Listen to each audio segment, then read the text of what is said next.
Good evening. I think we're ready to start, and I'd like to thank all of you for coming. And I know many of you were here for the kickoff of our series, our SmART collecting series, with Professor James Harper on the passion of collecting. So each of these presentations focuses on a different aspect of collecting.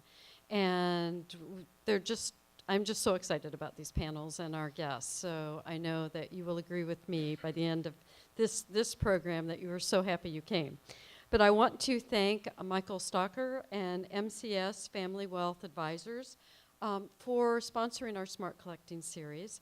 And Michael's here, so let's give him a round of applause.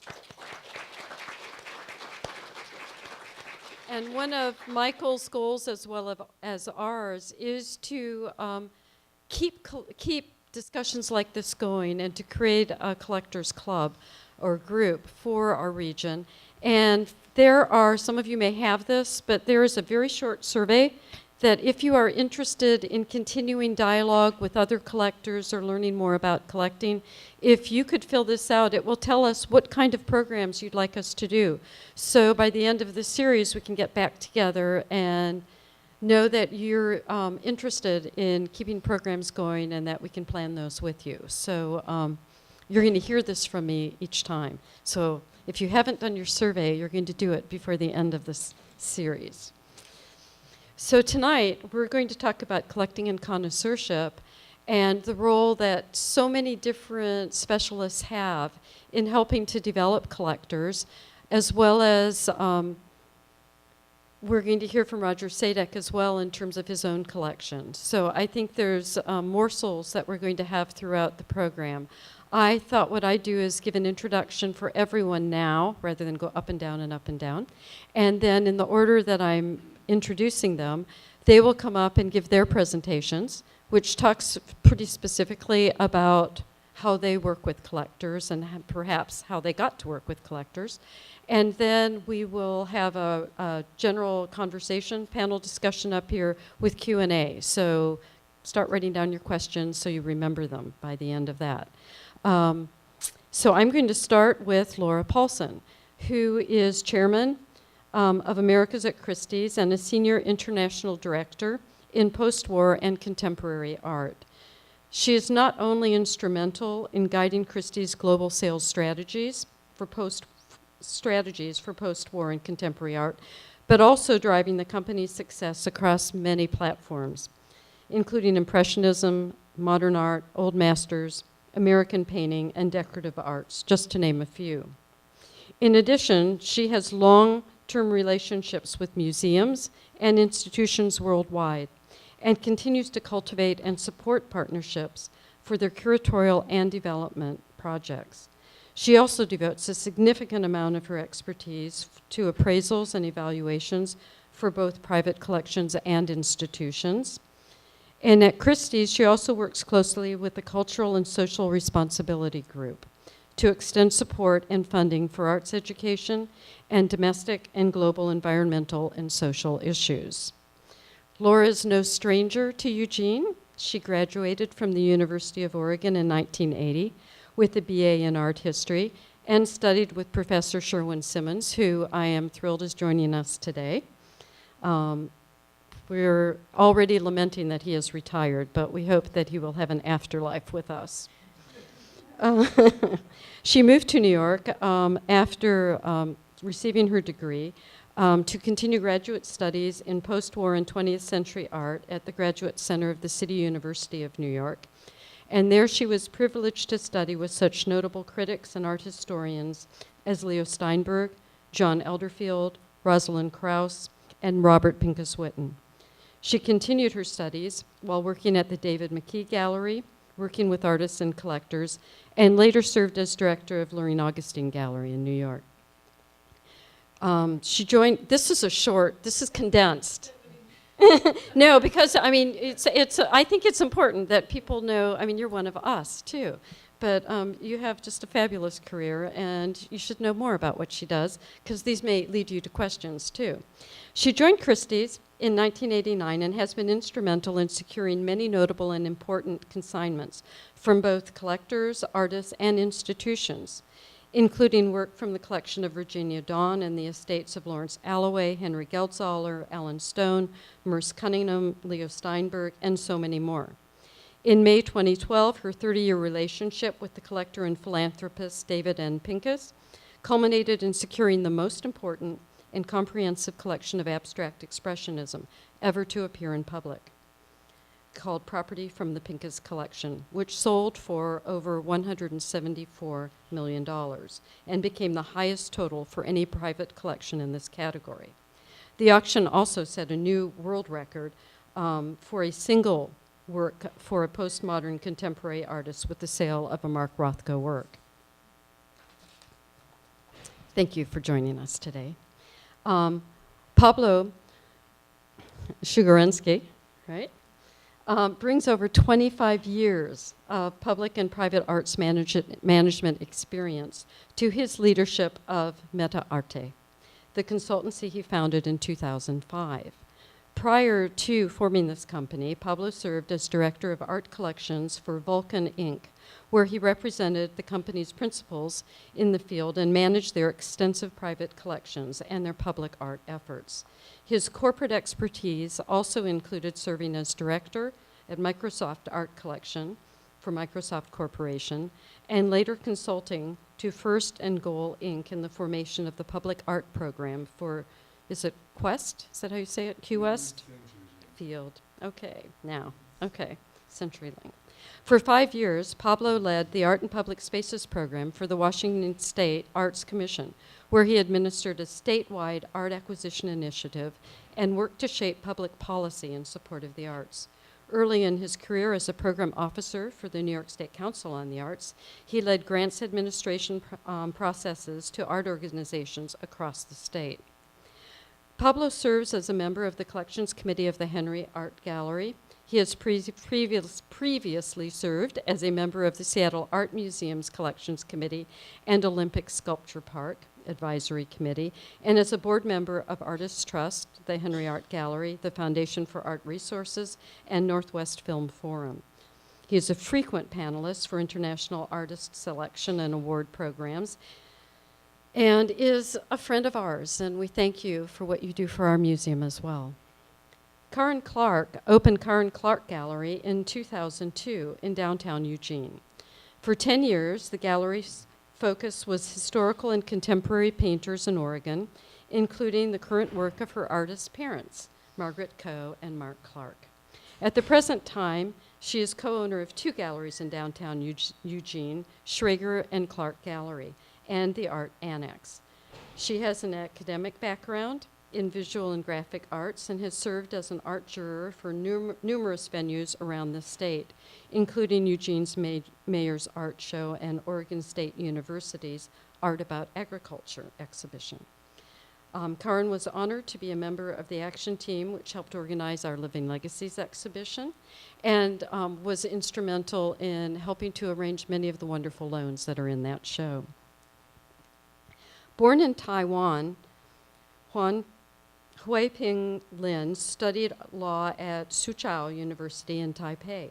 She then came to the University of Oregon for a master's in educational psychology in 1984. Sorry, thinking she would return to Taiwan after her studies.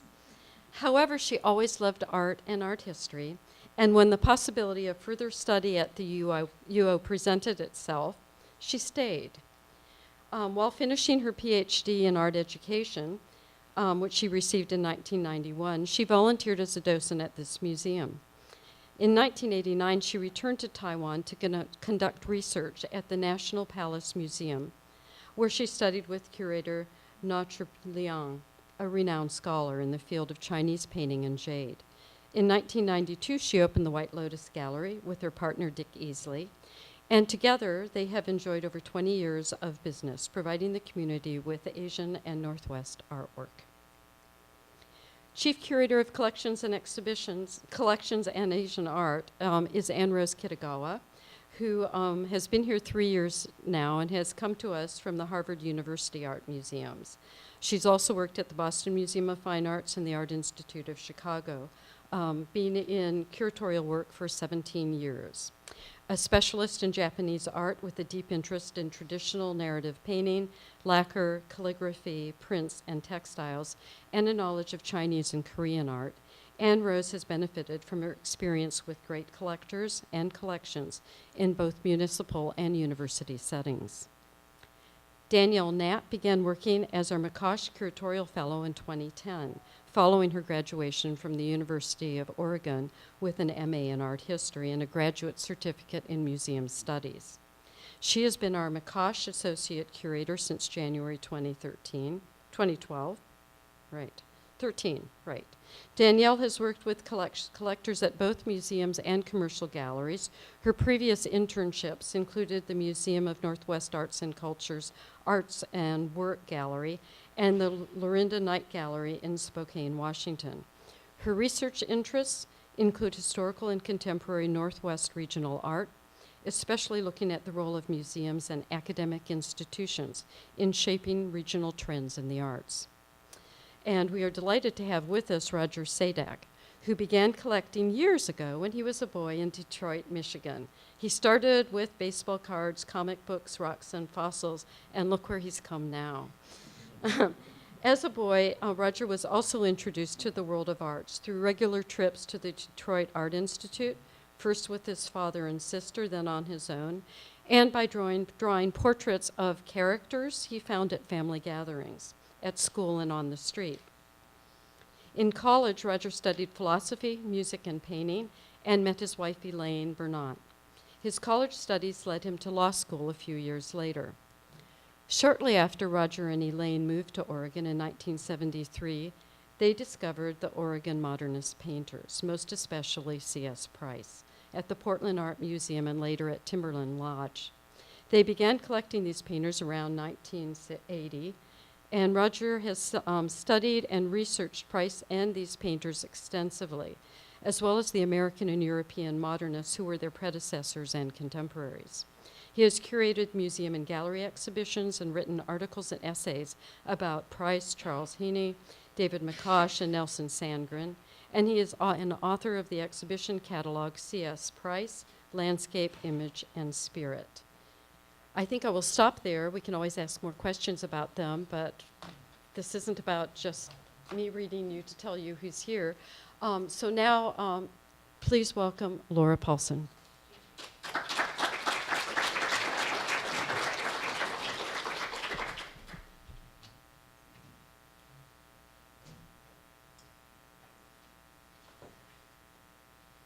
Well, it's a pleasure to be here, and it makes me a bit wistful, I must say, walking across campus. I was here in March. I have an 18-year-old daughter who's looking at colleges. It was a very rainy day, and I didn't really have time to take it all in, but being in Portland yesterday, where I was raised and where I think the sort of ideas and seeds of planted and my interest in art started at a very early age, and my parents, who had at least the wherewithal in 1963 when I was 8 years old, to start sending me to Saturday classes at the Portland Art Museum, where I went for 10 years every Saturday for two and a half hours. And in those days, it was very early on in the museum's development. The studios were truly like garrets with skylights, and there were fantastic teachers. And I think one of the most memorable experiences was being trooped down to one of the bridges on the Willamette River after being shown a small movie that Richard Serra had made on the bridges that cross the Willamette, which is an unknown but rather gritty, terrific little film.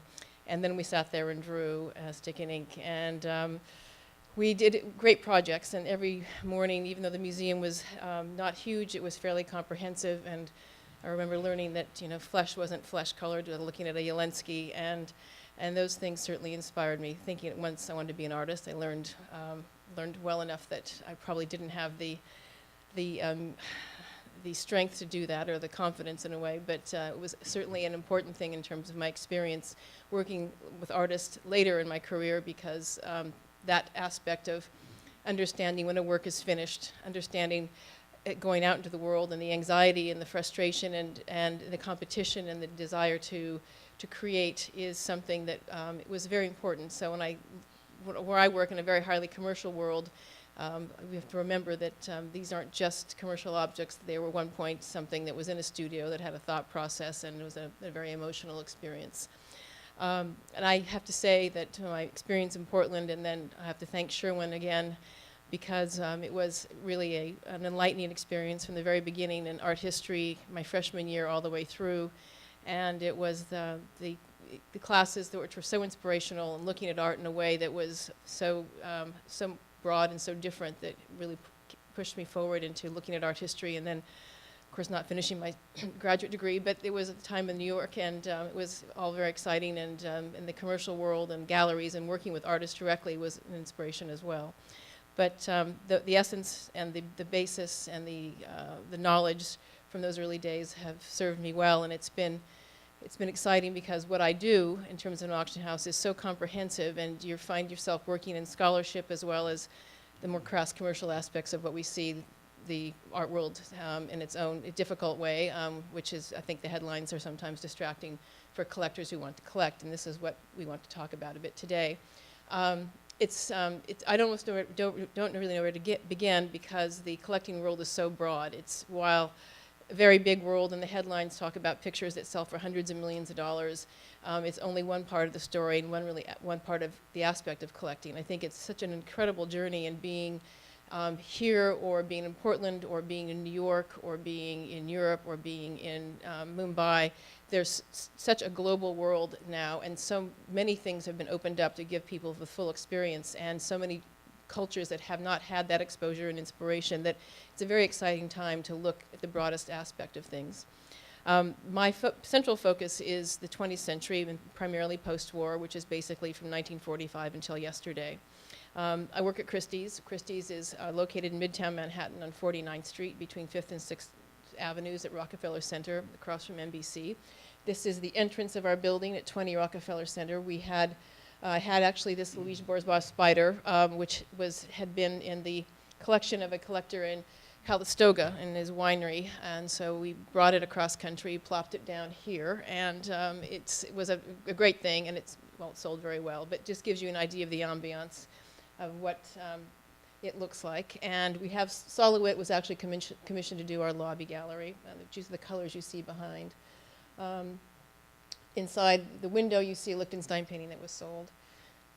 This is a view of our recent sale. This is a Jeff Koons flowers, another aspect of the market which even though Jeff I think is a very good artist, it distracts from many things. And inside you see one of our illustrations of a Jackson Pollock that we just sold last season. I think what's interesting about collecting and looking from what I do is that we provide a lot of guidance, and the auction catalog and the sales themselves are extraordinary opportunities in which to look at the market at all price points, and I think and different levels of interest. There's so many different categories in which to pursue, and I would say that when you look at auction, and it's by no means the only collecting vehicle, but it's an aspect where there are often things that are overlooked, and it's an opportunity. And we bring so many fantastic collections, small and large, to the market with scholarship and understanding that the provenance and the opportunity for many of these things is really an opportunity for you as a collector to look a little farther into things that maybe would not have inspired you or attracted you in the first before. It's interesting because you look at how global and how I think the enormous amount of wealth that has emerged in the market, is particularly the emerging markets in Russia, the Middle East, and Asia, have opened up the world to wealth. And one of the first things people tend to do is look at acquisition of art.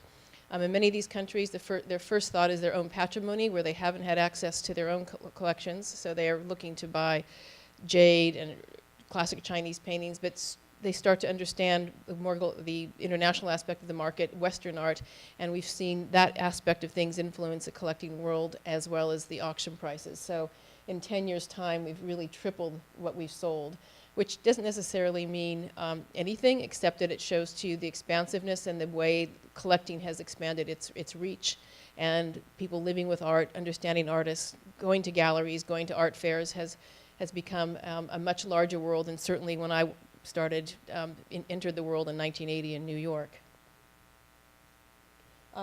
Many of the works that actually come to market and what we present as collections are some of the greatest estates and collections that were never intended to be about money. And I think that's one of the things to think about is the idea of collecting for investment is probably the worst thing you can do. If you start to think in that capacity, you're looking at art for the wrong reasons. And I think if you go through the diversity of these collections and the various people they were associated with, they never looked at art as an investment. They bought what they liked, and there was extraordinary nuance. It wasn't just one major picture after another that had to be a great de Kooning, a great Picasso. They would find a great Mark Tobey gouache. They would find something small and inspirational. They'd find a little multiple or a print. And I think and there were many of these art people too had great relationships with artists, and I think that's part of the process. And so just simply buying at auction will deprive you of getting to know galleries, gallerists, and artists. And I think the Gans family, which is up here, which was in 1997 with the Picasso, we sold the Le Rêve, they were very focused on Picasso, who was a great friend, Jasper Johns, Robert Rauschenberg, Mel Bachner, and they had friends. And they really didn't try to collect everything, but they focused on artists that they liked, they were friends with, and their dealers, and they just had this fantastic life in terms of that being very real. When they died, their estate taxes had to be paid, and so many of these collections are coming to us because of these estate issues. And because of needing the market transparency for the sale, they come to auction. And so that's part of my role, is working with these families and relationships over the years and giving them advice and evaluations, and when the time comes to be able to bring these works to auction with great scholarship and care, and hopefully success, so everyone achieves the goals they need, the financial goals, which are important. The second collection was Lee Eastman, who was a longtime advisor to de Kooning, the Eastman family. Most notably, his daughter Linda Eastman was married to Paul McCartney, but Lee was actually de Kooning's attorney from the 50s and got him out of jail and sort of got him right and got him to Xavier Fourcade. And he was, again, a friend of artists, and many times his fees were paid by the artists. So we had little Rothkos and Philip Gustins and Jack Tworkovs, and it was one of these great collections, which is the beauty of working with these collections, is showing the opportunity. So there were things like the little William Scott painting, who's a British artist. It was not expensive but beautiful, and then there was a de Kooning, which broke a record at the time, making $10 million. I'll go through some of the collections just to give you a sense of what we do. This was a collection named Betty Freeman, and Betty Freeman was an arts patron in Los Angeles, not a household name by any means, but she was a great patron of the arts and supported new music. She had a new musician a crazy musician named Harry Parch living in her garage. She supported Cage and Cunningham on a stipend. When Phil Glass was driving a taxi, she sent him $5,000 like every 3 months to keep him going. But she collected what she loved, so she had things from Walter Di Maria, Sam Francis, who was a friend, and she bought to a point and then couldn't anymore, but she was great friends with David Hockney, and he painted her portrait, known as the Beverly Hills Housewife, which was a famous picture, which will hopefully now go to the Tate. It was bought by a collector at the time of the sale, and this was when the market was teetering in 2009. There she is with Francis, there she is with David Hockney at home.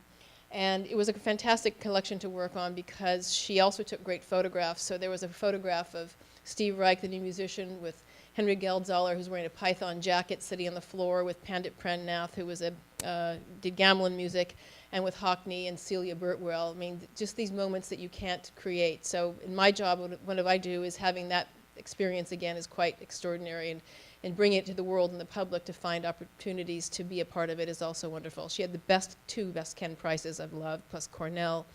Great things.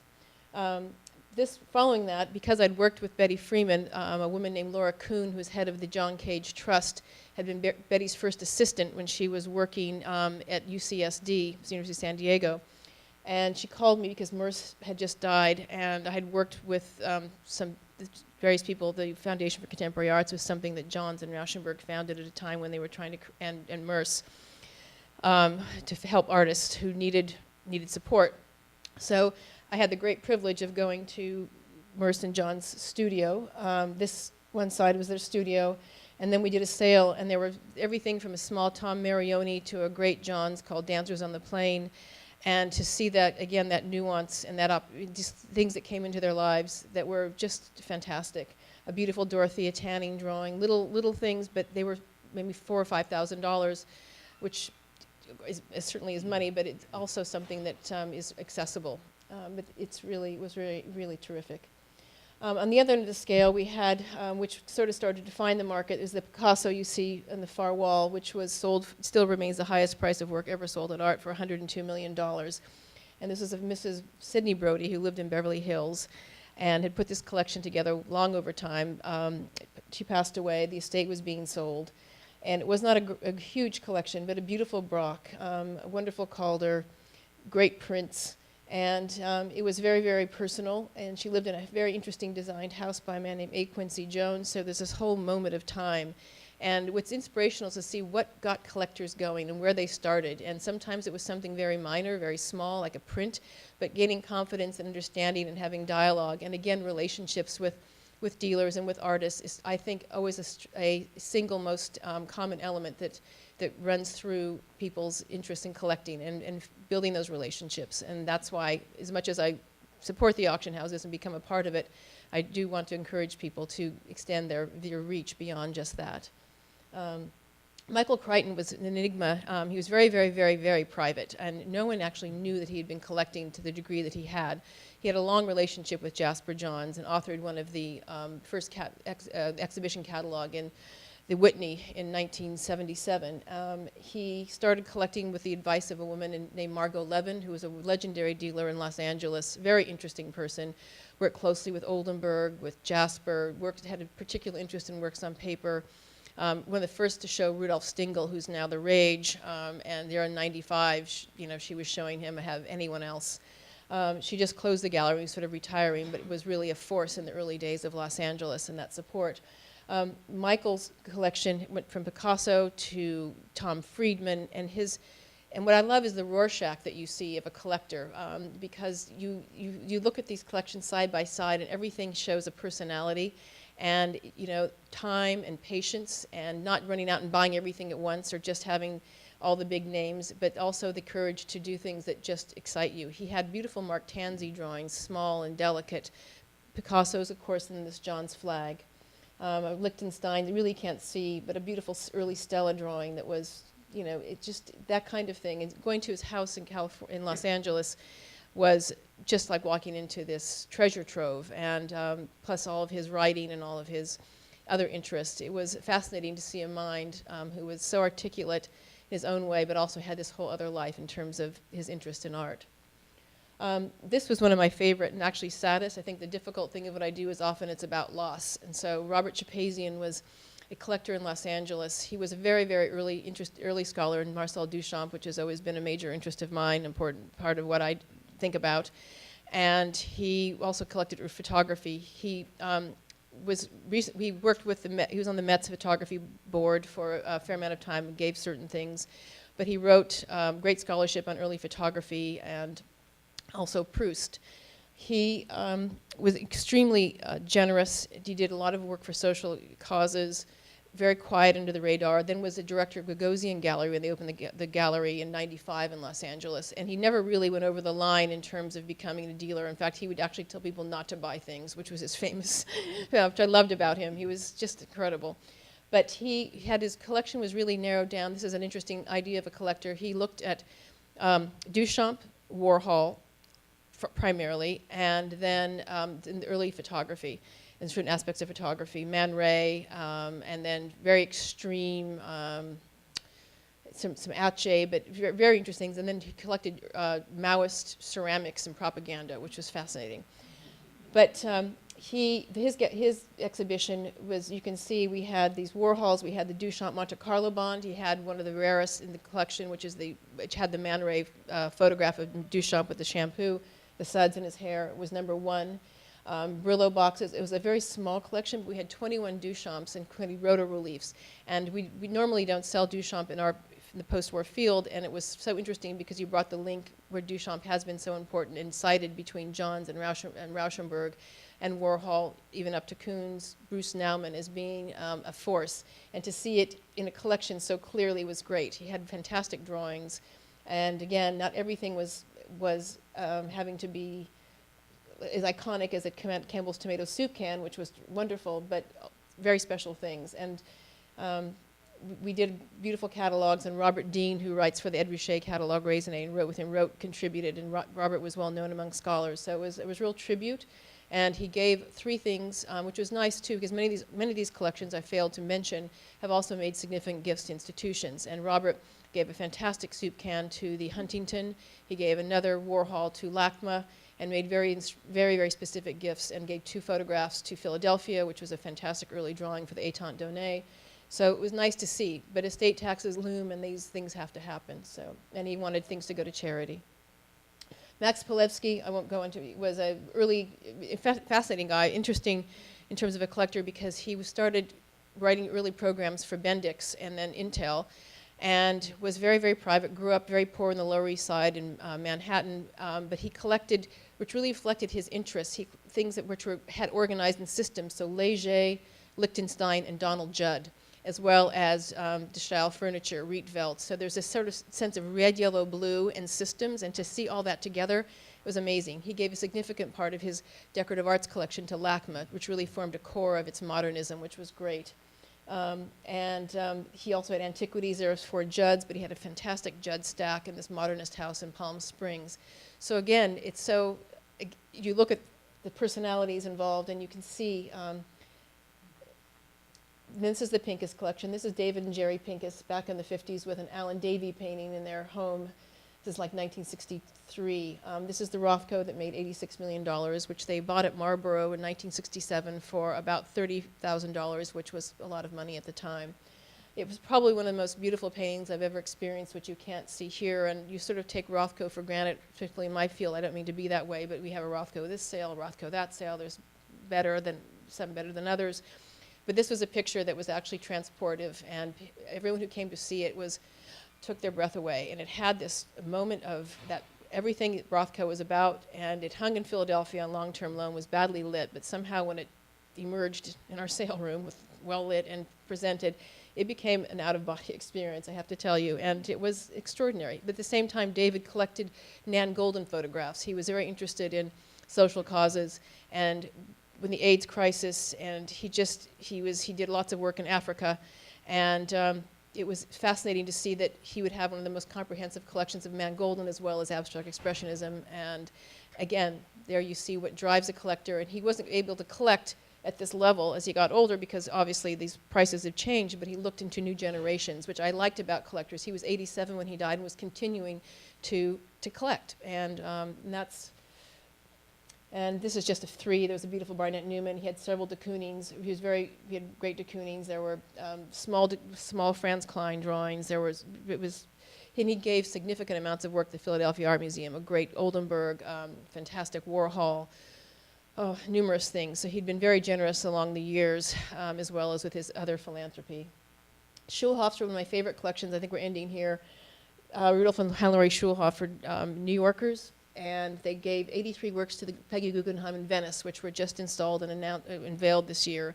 What was remaining was very good, but also had to pay estate taxes. And she was a kind of collector who had this amazing commission by Richard Serra, and she was one of the few arts patrons who went to defend him during the tilted art crisis in 1984. Going through her files, we found the letters that Richard wrote her. She took her grandson with him, thanking her for her support and how much it meant.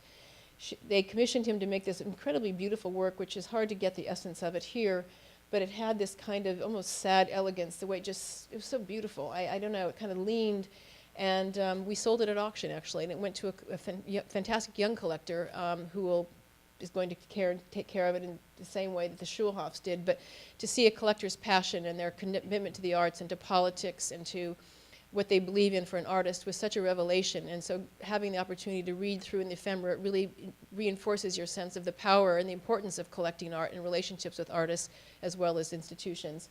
Walking into their house, you had a Daniel Buran, you had an Albers, you had the wonderful Indiana, a beautiful little Robert Mangold, which you can't see here, Cornell, and then the most extraordinary Lee Bontecu drawing. And I just love that about her. Smithson, so not everything had to be of the scale of this or some of the other works that they sold. Bartos's, we just sold, who are great patrons of MoMA. They've named the Celeste and Armand Bartos wing after them. And that's the Bartoses, and we just sold this tribal piece today in Paris, which did extremely well. But that's the range of their collecting too, and they also had American paintings. Andy Williams, we just sold his collection, he ranged from Picasso to Avery to Ed Ruscha. And he had an appetite and a very quiet, no one even knew he had this collection. But he had a relationship with us and decided when he died of pancreatic cancer last year, he wanted everything to be sold, go to his various charities and institutions, and the sale was a huge success.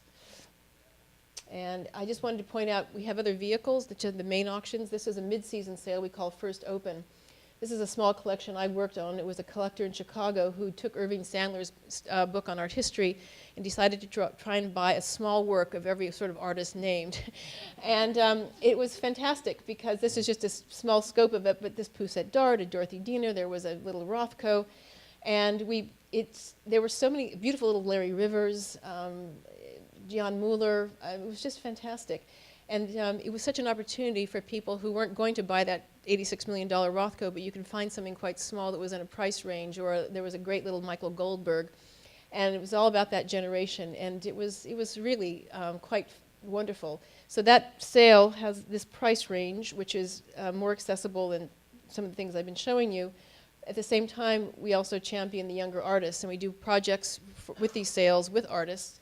And here we had Liam Gillick, we have Nika Shonibare. This is very much a sort of microcosm, I think, of the international aspect of what we see collecting, and this price point is interesting. You can really be buying both generations and having, learning at the same time. And we have a team of specialists. The catalogs are very informative.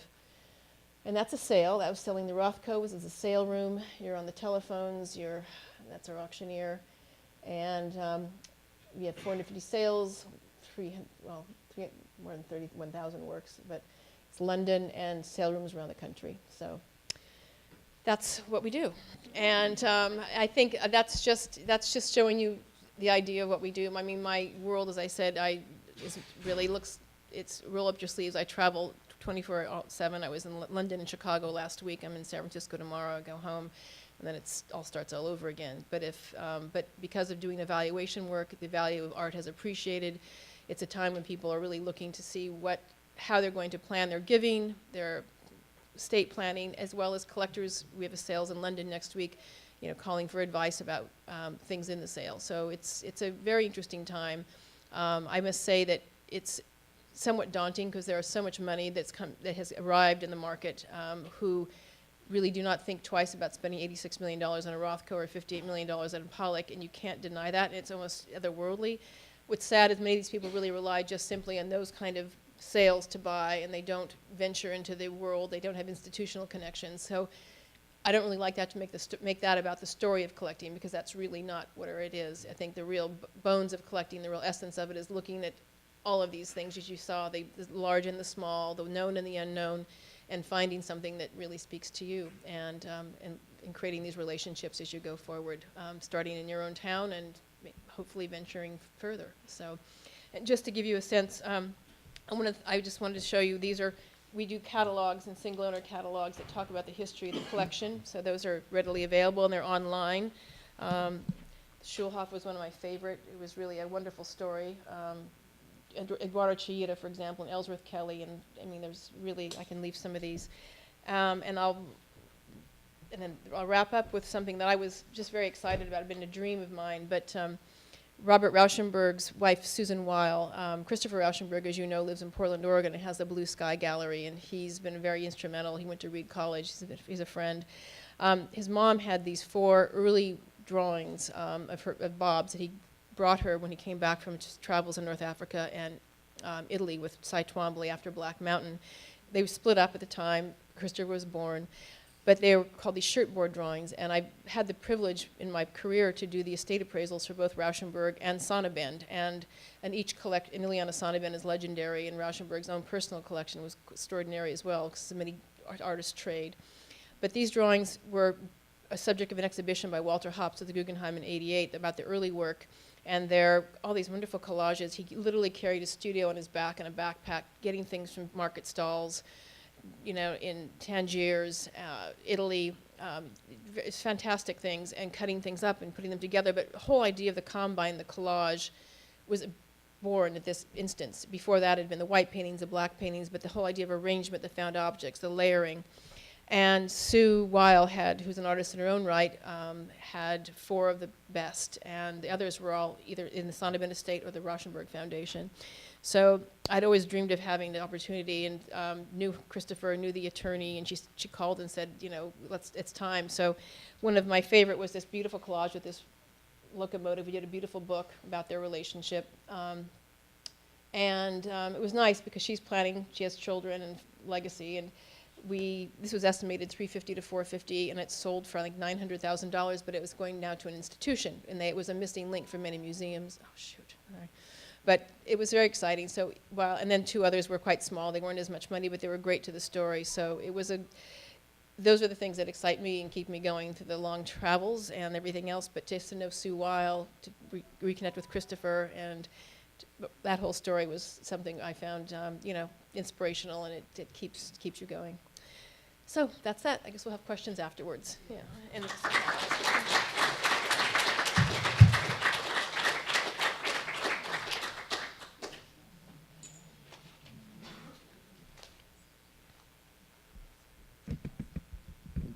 I hope you can hear me. Right? Actually, one of the great things, the images, I have no images. I'm Pablo Stugarensky.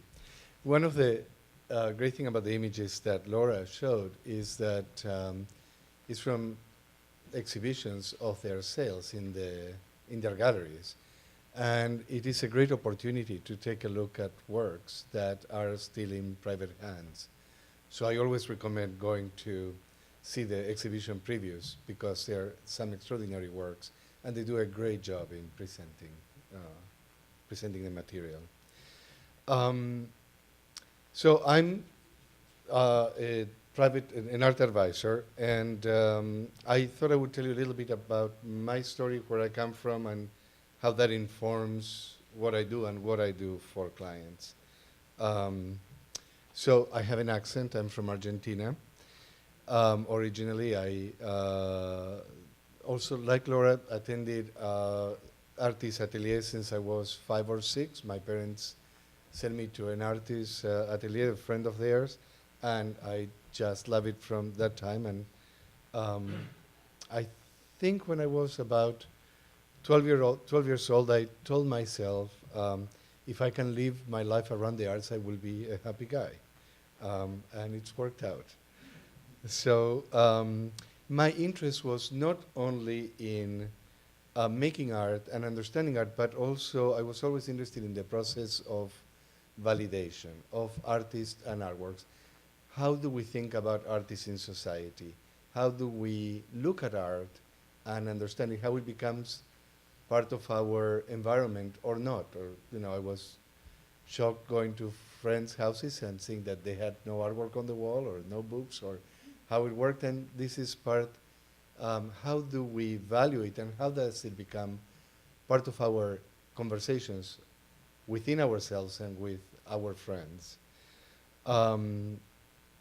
So after I went to architecture school in Argentina for a short time, trying to, thinking that it was going to give me the visual studies I wanted, but it wasn't the right time. It was during a dictatorship. We weren't thinking that much about design and more about calculus during the time. So, so I came to the States and I went to Evergreen,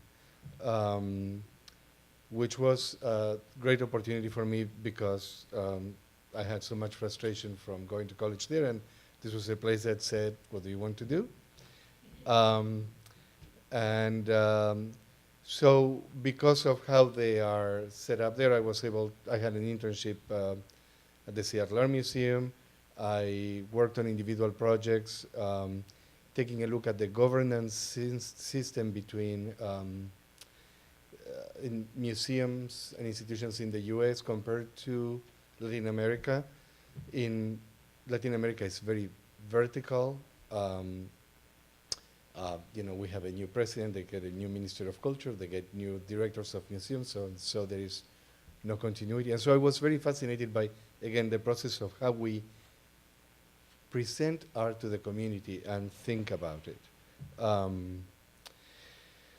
I worked for the art galleries in college. I did the same when I got my MFA in Los Angeles. And then I went to New York. I worked for the New York State Council on the Arts, which was a fantastic continuing education, meeting the directors and curators of alternative spaces and understanding what they wanted to do.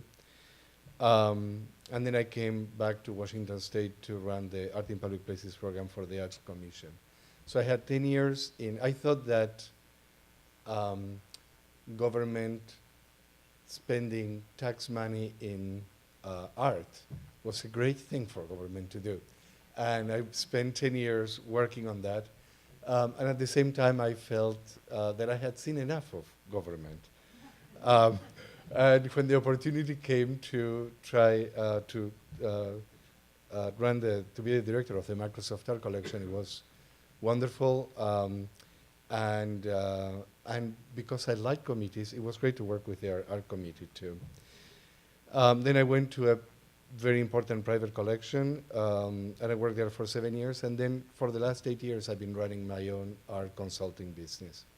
And so I help a variety of clients. And I will go into that a little bit later. I thought, because we're talking about collecting and connoisseurship, I think it would be great to define or try to bring in the conversation later on, what do we think collecting is? What is the difference between accumulating and collecting? So, so for me, and I'm happy to, again, discuss it with everybody, for me, collecting is acquiring in relationship. Is people think of the objects they bring into their collection and how they relate to the others that they have. And that may be very strict and very focused, or maybe very eclectic and loose. But usually people think in those terms. So I mean, it can be as strict as some people collect by a region or a particular movement or a particular time or a gender of the art maker, but they think about what it does. To the others, people start to collect and they realize that there is a relationship between the works, and that becomes the thing. Like when you look at the Crichton collection, or when you look at what Paulson was doing, more directed or not.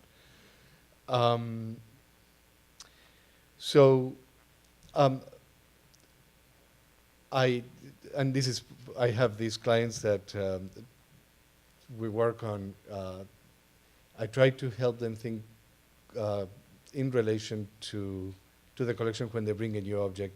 And so we talk about in placing them. I said, they are talking to each other. And so they like to say, they are talking to each other. It's how they, what the perception is in the, I suppose the other part of that is, what is the conversation that you want to have with people as they come to your home and they see your collection? Or what do you want to look at yourself and have a conversation with the objects? But ultimately is about the sharing. So for me, that is collecting. And connoisseurship is understanding the object and understanding the context of the object. So the relative importance of the artwork in the artist's oeuvre, or in that period or movement. This is a little bit different for contemporary art, when you cannot look back, but you're looking forward and you're saying, how are these artists representing who we are at this time? Which is a very interesting question. So what does an art advisor do? The important thing is for collectors to understand that an art advisor should align their interest with the collector's interests. You want full transparency, and what we can provide is a way to bring up things that you may not think about otherwise, or that they may not think about, from what it takes to do a proper transaction, to storage, insurance, placement. There are some things that need to get done sometimes to do things safely, or walking into the house and saying, this work should not receive too much sunlight, to this work should be insured properly, or we need an appraisal, to providing access at some point to galleries. One of the things I've been able to do for some of my clients is to, when they're interested in an artist, is to be able to go to the galleries and ask for what they have, and especially before they have an exhibition, to try to get the works and for them to be able to choose them. I help understand the total cost of ownership, or what it means to own a collection, because you do have some responsibilities towards the artists and the artworks. There are some glamorous aspects, like procurement and being able to find the works, and then there are some not so glamorous, which are negotiating agreements. But the important thing is to help collectors think about what is that place that a collector can play in society with their collections. Can you share it with museums? And how do you do a proper loan agreement? What are the risks of loans, but what is the satisfaction of sharing with others?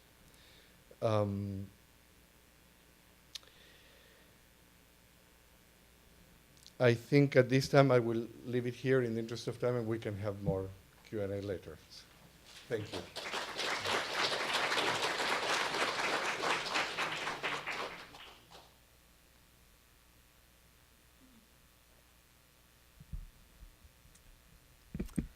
Hi, everyone. It's great to just look out at this group, and I think if I hadn't have gotten into the gallery business, it's like I'd be missing out on all these wonderful friends that I've made that are here today, and that's been the best thing about running a gallery, is just the relationships I've developed. It's probably strange that when I first conceived of the gallery and decided kind of spontaneously to open the gallery, I didn't really think about collectors.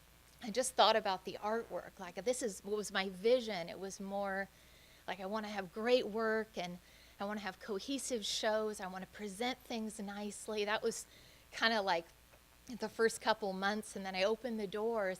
And then at that point, what unfolded were relationships, and people came in the door, and I talked to people. I learned from them. They told me about their collections. They told me about their interests, about their homes, their stories of traveling and collecting, or people told me about how they've been really nervous to go into a gallery or to have conversations because they were going to say the wrong thing. And I just soaked it all in, and then I learned really from the collectors, that collecting existed. It wasn't something that I anticipated, and I would have to say that when I think about collectors, probably the majority of the people that come in the gallery, even though they buy art, don't consider themselves collectors. Like, oh, I'm not a collector. I just occasionally purchase a piece. But they put a lot of thought into it. They don't just acquire. I was thinking, are my people come in and buy from the gallery, they're acquiring, but I think everyone, even if they've maybe only bought one thing from the gallery, I think it's a reflection of our community. People are so thoughtful, and they're so interested, and they want to know the stories of the artists. They want to know about this piece. They just want to talk to you. They want to invite you over to their home. And for me, that's such a wonderful opportunity, not just to see the private collections in the community, but to really learn about what kind of the family of artwork that they're creating around themselves, and then I can therefore, on the side of, putting together exhibits, I can really think about, that person comes to mind as, all these individual people kind of come to mind as I'm putting together an exhibit, or if a piece of sculpture or artwork comes into the gallery that needs to find a home, I might be able to just pick up the phone and say, you all really ought to come down. This piece seems like it belongs in your collection. So it's been really surprising and delightful. My gallery's focus is on Northwest and regional art. I think that a lot, my approach has really been to make it accessible, to make it easy. Just listening to people, what are their needs, what do they like, what are they crazy about? And what, for some people it's as simple as, I love this painting, I've got a spot for it, but I'm not the kind of person that buys a big painting like that. We're just kind of getting past the barriers. Well, you don't have to pay for it all right now. You can break it up, or let's take it to your house and just have a glass of wine and look at it and see how it feels. And hopefully there's also a component of just talking about the piece. What is, and supporting them and what their feelings about that. Looking at that is completely valid, that I'm definitely not the authority, but let's have a conversation about this painting. Let's bring in the artist if they're here, if they can be brought in, and talk about this work. Do you want it in your family? So it's very personal, and for me it's about friendships, it's about trust, and just kind of enjoying living with artwork. I was asked to talk about examples of ways I've worked with collectors and museums, and I had a few, I thought, fun examples. We'll see. We opened in 2002, and pretty quickly pursued a show that we ended up having in 2003 of an artist from Salem named Carl Hall, and he passed away in the 90s. And my mom, who's an artist, was really aware of Carl Hall because she grew up in Salem, and as a teenager he was sort of the first artist locally that really excited her, and so we knew that his family still had the collection of work, and so we pursued it. And these are the kind of shows that we did quite frequently, where it would be, my artist mother and myself, traveling and visiting with the family, and selecting out a show that we thought was really exciting, that really represented the artist well. And this first show, the piece that we put on the card was called 8 Eggs. It's a big oil, kind of landscape based. And we thought, this would be a great piece for the Jordan Schnitzer Museum. And I'm not sure if they have a Carl Hall. And anyway, one of our regular visitors, you may remember the late Bill Mitchell, or William Mitchell, and he was a retired U of O faculty. And he came in every week to the gallery and hung out at White Lotus Gallery and my gallery, and he was really fun. And he's like, I really like that piece. And I thought, well, Bill, this might be an opportunity, because he was at the latter part of his life, and he was, I suspected that he was probably going to be gifting his collection here. So anyway, we ended up helping facilitate him purchasing the piece with the intention to donate it here. And when you had the 75th anniversary exhibit, that piece was included. And it was really satisfying to see, because I loved that painting. And so that was an opportunity where we all just kind of worked together, and it worked out really well. Another example with a different museum was when the Hallie Ford Museum in Salem mounted a huge show of Jan Zach, the sculptor that taught here at the University of Oregon. And we had an opportunity to do a show at the same time of smaller works and little maquettes and drawings and a huge variety of things. And it was a chance where he was mostly known in Eugene. He was somewhat international, but you had a big following here in Eugene. So we were actually, I like to think, supporting the museum in Salem, because we were sending people up, and then of course we had the great privilege of being able to say, we're doing this show, there's also one at the museum, and here's the catalog, and so that was a really fun relationship. And then people it was a chance too for collectors to come, and they could see the exhibit at the museum, and then they could come down and find something that tied in with their collection.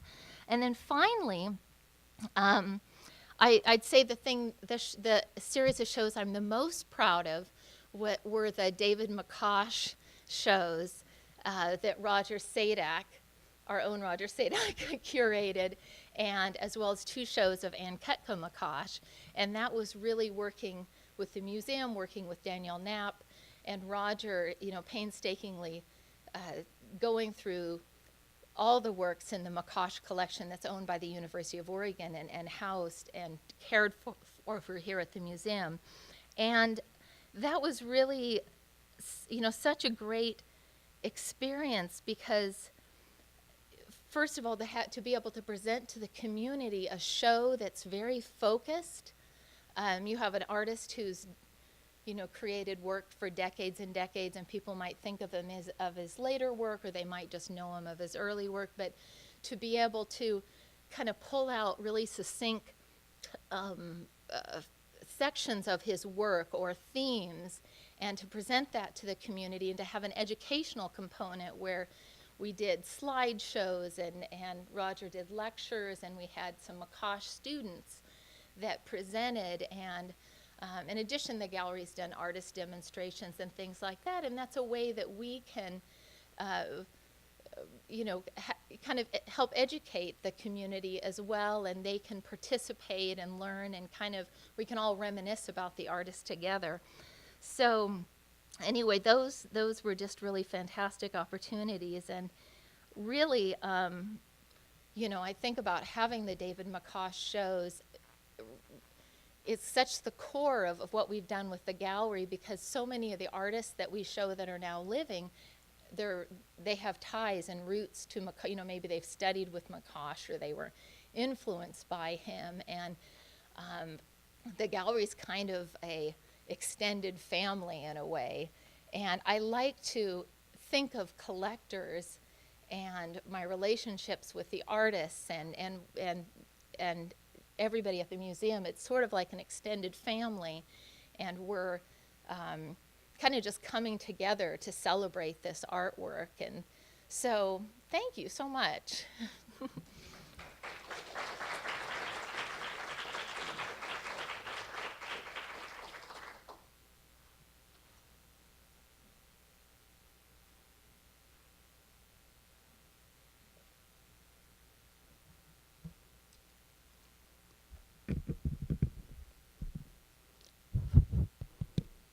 Karin, that's very well said.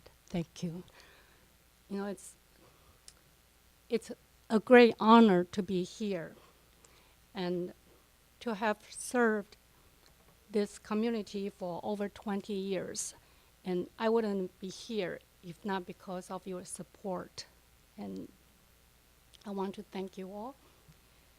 And as an art dealer, I always feel that the gallery is the bridge to bring the artists and the collectors together. And we have to do the job right. And I always come back to think, what is the right thing? Is this right for the artist? And is this also right? It's good for the collector. And if we can be that bridge, when that deal happens, that's a great feeling.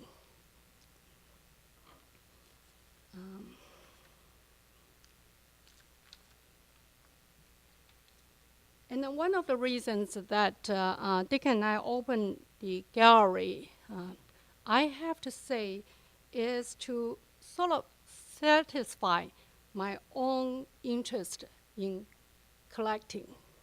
And you heard from Greg Fitzgerald the other day, there's no 12-step programs.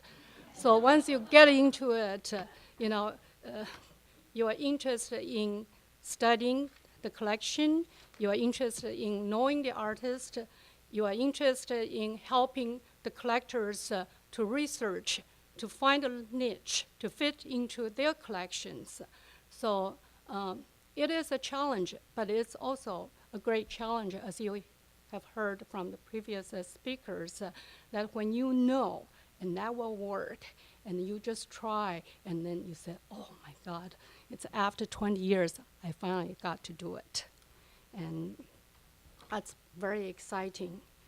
And I have to say, I feel that there's some basic skills to become a collector. I'm not sure we were all born to be a collector, unless you're also fortunate enough to grow up in a family that your parents, your relatives, your friends collect. And my father was a collector, maybe in a way an accumulator, you know. And my mother would complain, oh, we got too much here. And maybe we had quite a lot of pigeons. And my father would say, why don't I get a couple of them off the cage? Then we will have less. But you know, pigeons bring the other pigeons home. So it's always fun to learn, and he taught me a great deal of how to look at a piece of work. And I also want to give attribution to my art teacher. When I was in 3rd grade, my art teacher, she has 3 daughters, but she took me to an art museum. She took me to an art gallery, and that was a very special experience for me. So I feel that as a gallery owner, we should and we need to fulfill that goal too, being an educator, that people know about, you know, not only the shows at the gallery, but how they could do research, how they can learn more about their own collections.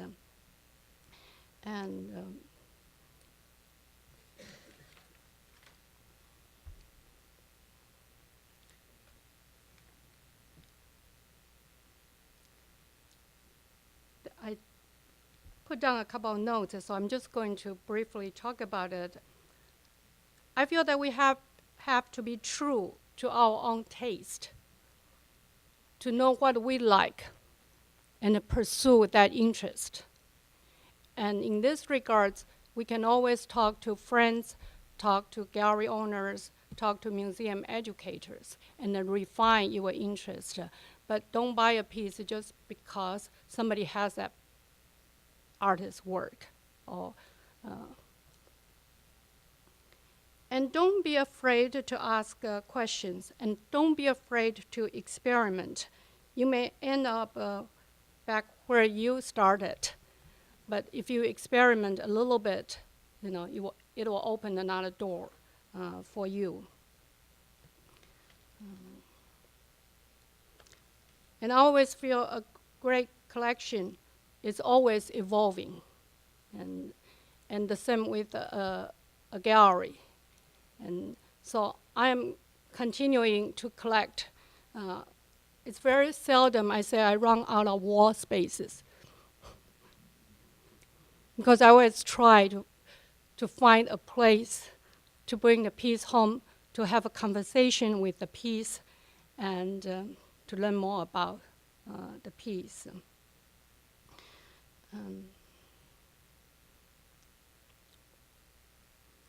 And for collectors, my advice is to educate yourself.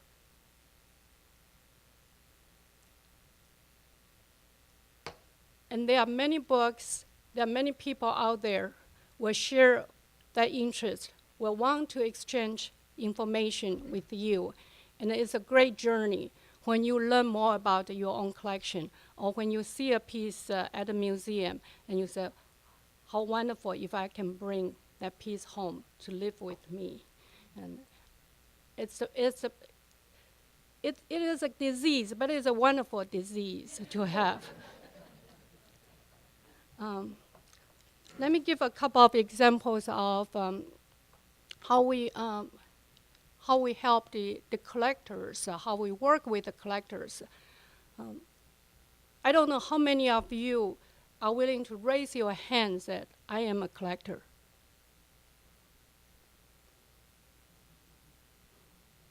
Well, we need more. If we have more collectors, galleries in Eugene, in Oregon, in this country, won't be closing their doors. And I often feel that we have many good artists, but we just do not have enough collectors. Then how we help to facilitate that? Karin mentioned that the installment payment. I'm so honored to say when we first started the gallery that many, many students come to the door every month. They pay me $15, $25. And I also still have collectors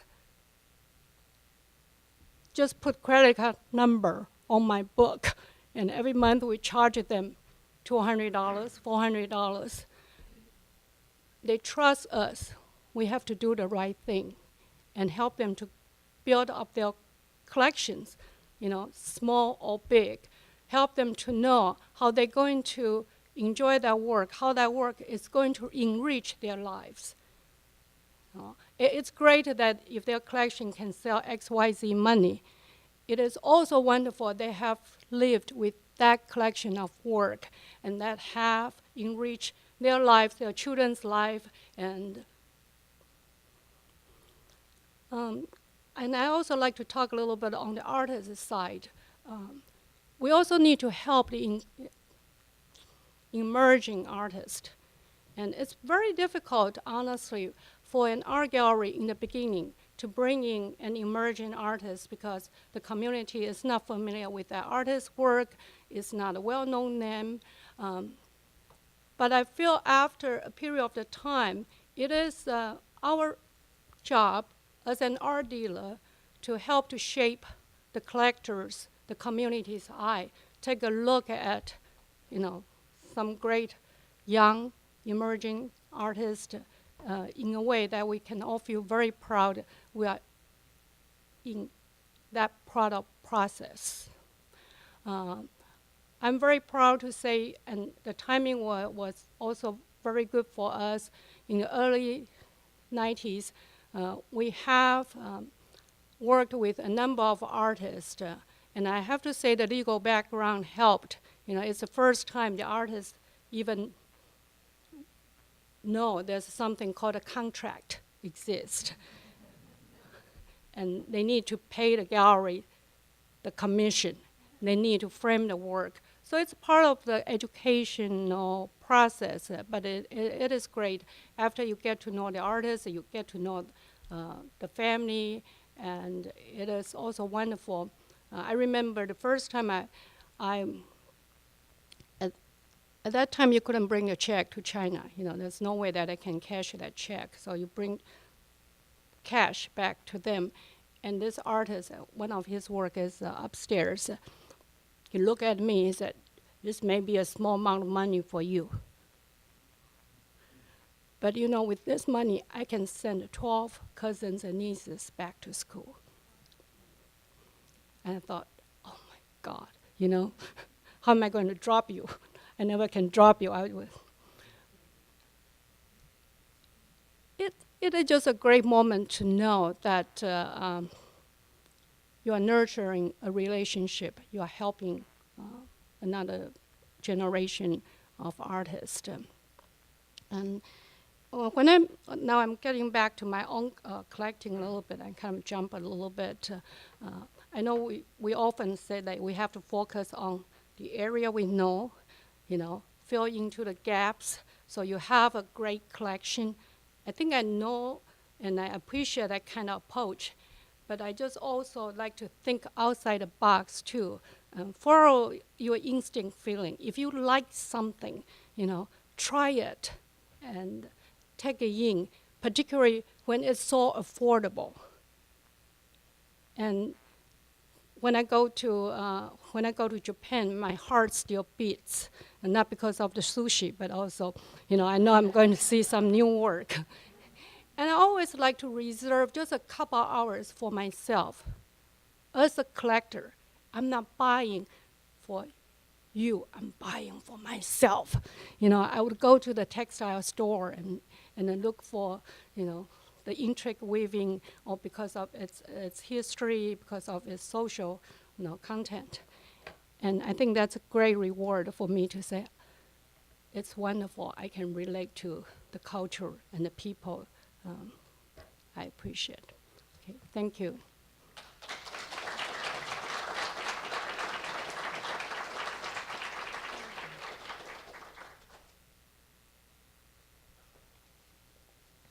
So I, too, am very pleased to be here. I'm Rose Kitagawa. I'm the chief curator here at the JSMA. And I'm sure many of you have had the opportunity to go upstairs and see our amazing Living Legacies exhibition, which is really your Living Legacies exhibition. This is a show that was brought together from 80 separate lenders. 287 objects and counting.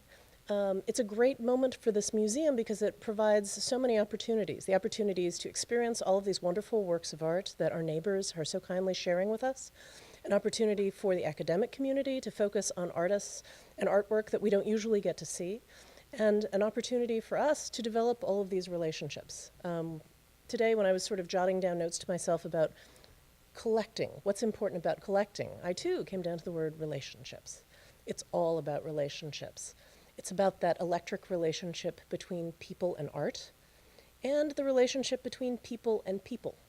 Because there is, of course, the artist who creates the work, they're the collectors who buy the works of art, but great collections aren't made exclusively by great collectors. Great collections are made through the relationships that are developed between collectors, artists, gallerists, scholars, curators, we'd like to think. All sorts of really different, important relationships that are set up. My own background, I should say, on Saturday I was very privileged to referee for a wonderful series of talks that 3 of our Living Legacies lenders gave.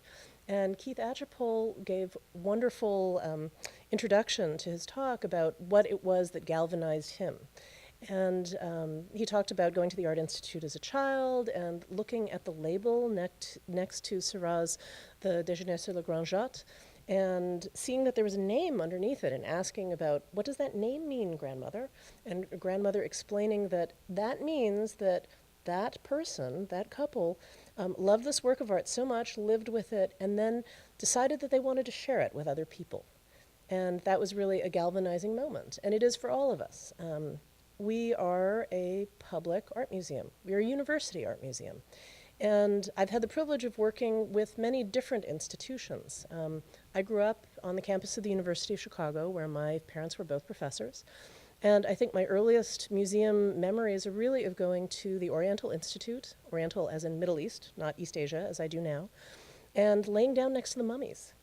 How tall were they? Look at that. I can go here every Sunday and learn about these works of art. And I think what was exciting about that museum was that it was a research museum. That displayed works of art from historic excavations, and people were constantly working upstairs. It's so exciting to think they're doing a 15-volume encyclopedia or a dictionary of Aramaic. I doubt that there is much of a market for that book, but even so, it was just exciting to think people, the epigraphic survey of the University of Chicago has been documenting every inscription on Luxor. And having the opportunity to go there, I was just starry-eyed. I know people get excited about rock stars, but I'm like, oh my God, it's the epigraphers. I'm finally going to get to meet them. The idea of this level of scholarship dedication to these works of art, this is our cultural heritage, and it's extremely exciting to think that there's this electric place in which objects come in contact with people and inspire them and make them question. Great objects, I think, do elicit responses. Passion, revulsion, what is that? I need to know more about it. And so going from there to eventually to Oberlin College, the Allen Memorial Art Museum, great collection. I've been blessed of going to places that had great collections, so I have this illusion that everybody had that privilege. But not everyone does. And I think that the reflection that we're seeing in perhaps not as many collectors as artists reflects the fact that we're not, as a nation, educating people in the arts as much as we should. This museum has tried to make inroads. We've done all sorts of fill up the bus type programs, kind people giving money to bring students to the art museum to have that electric moment of contact. But without that, it's hard to get a foothold. With that, kids can go on, as I did, from Oberlin to Princeton, another great art museum, terrific place, amazing Asian art. And I guess the relationships that I saw played out in my roles in these various institutions, going from Princeton to the Art Institute of Chicago, where I was an intern, the Museum of Fine Arts in Boston, where I was a research assistant to the Harvard Art Museums, where I was a curator. You see the relationships between art and people, collectors and gallerists, collectors and great dealers. When I think back to the Art Institute of Chicago, the great collections of Clarence Buckingham of Japanese woodblock prints, of Kate Buckingham of Chinese bronzes, of Russell Tyson of Chinese ceramics, those were all done in conjunction with scholars. They had scholarly advisors, but they chose what they loved from great dealers. C.T. Liu, Yamanaka, people who put the best things out in front of them, things that are not really within our reach anymore, not just for reasons of price, but reasons of cultural patrimony. As public institutions, we have ethics about things that I regret on occasion when I'm at Asia Week and see these luscious, gorgeous things with dirt still clinging to them from clandestine excavations. But those are places where we can't go. Nevertheless, one hopes that the United States figures out its legal system in such a way that those objects don't disappear forever into private hands, but can someday come around to public hands where they can be seen and studied. So I talked about the Art Institute, the Allen Memorial Art Museum, Museum of Fine Arts, Boston. If you're an Asianist, as I am, that's pretty much Mecca. The greatest collection of Asian art under one roof anywhere in the world. I don't think there are many people who would argue about that. Astonishing collections, wonderful stories, amazing curators and collectors, many of whom have passed on. From the inter-office correspondence, I'm glad I didn't meet some of them, but it was fascinating. At Harvard, we had the opportunity to study some great collections as well. Grenville L. Winthrop Collection, single greatest benefactor to the Harvard University Art Museums.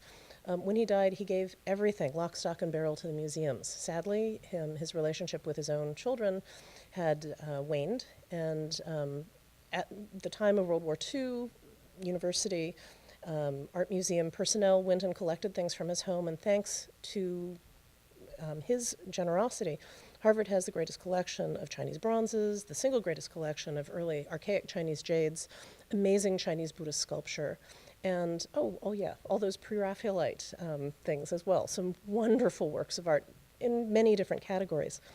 As Laura had mentioned, their great collections reflect the personalities of the collectors. And it's really fun knowing living collectors and studying earlier collectors and coming to some sense of why would Grenville Winthrop want this portrait of the Dowager Empress in his bedroom? That's very troubling to me. But nevertheless, it was fun to see, when you look at historic photographs of these people's homes, what they play off of each other. Some people are purists. They want their Chinese things together, only their jades together. Some people are playing pre-Raphaelite things with German drawings, with Renaissance furniture, and we actually know in the case of Winthrop that he's constantly moving things around his house and redoing his dioramas over and over again. At Harvard, the living collectors that I had the greatest privilege of working with are two professors of English, both specialists in Shakespeare, Sylvan Barnett and Bill Berto, known to art students and probably students in all other fields from Sylvan Barnett's Short Guide to Writing About Art. Sylvan and Bill retired early, wrote textbooks, and put all of the money that they earned from that into forming one of the greatest collections of Japanese and, to a certain extent, Chinese calligraphy. For them, it was very electric, very immediate, very passionate. They went to a dealer along with Sylvan's sister, while the sister and her husband were looking at Greek art. They found this curious Korean celadon bowl. What a beautiful color. What is it? Where's it from? They thought, well, it's not that expensive. I'll buy it. Being academicians, they thought we should learn more about this. They went to the Museum of Fine Arts Boston, saw, wait, our bowl is irregular. Theirs is prettier. Theirs has better color. I need another bowl. And I think one of the things that happens with collectors, whether or not you need a 12-step program, is it's a series of relationships, but in the case of the artwork, it's often a series of unstable relationships. You get one object, and all of a sudden, it needs to talk to something else. You get two, and you have an implicit triangle once you can get that third one, and it just keeps morphing from that. Not all collectors need to buy everything in the kitchen sink, but it should reflect the passion of the collector. And to come back around to the show upstairs, we're very pleased that the passion of so many different collectors is reflected in, albeit a very eclectic show upstairs, but it has provided us a moment to appreciate those works of art and to think about collecting as an activity and have this series.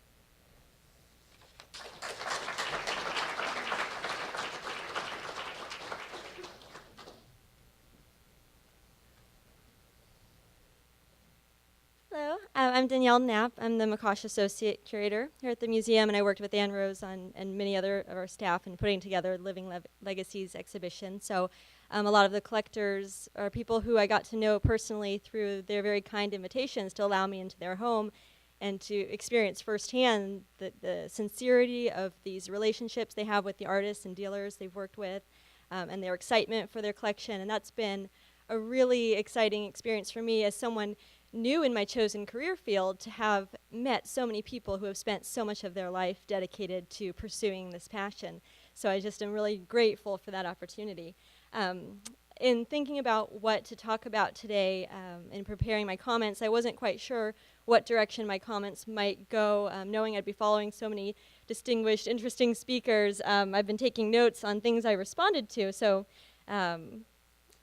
just to sort of touch on some things I heard that I was really excited about, that really reflects my experience working with collectors here at the museum over the last couple of years as staff, and then also the time I spent when I was an undergraduate student in the Spokane, Washington area.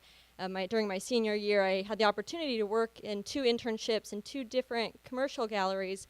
One that was exactly what you think of as a commercial gallery, representing 40 artists selling their work, doing monthly rotations, both group and solo shows, so helping with that. And then the other museum, the Northwest Museum of Arts and Culture, operates art rental, sales and rental gallery. So working with collectors and people who were interested in having work in their home or their office, maybe not committing to buying it, but borrowing it for a period of time, renting it.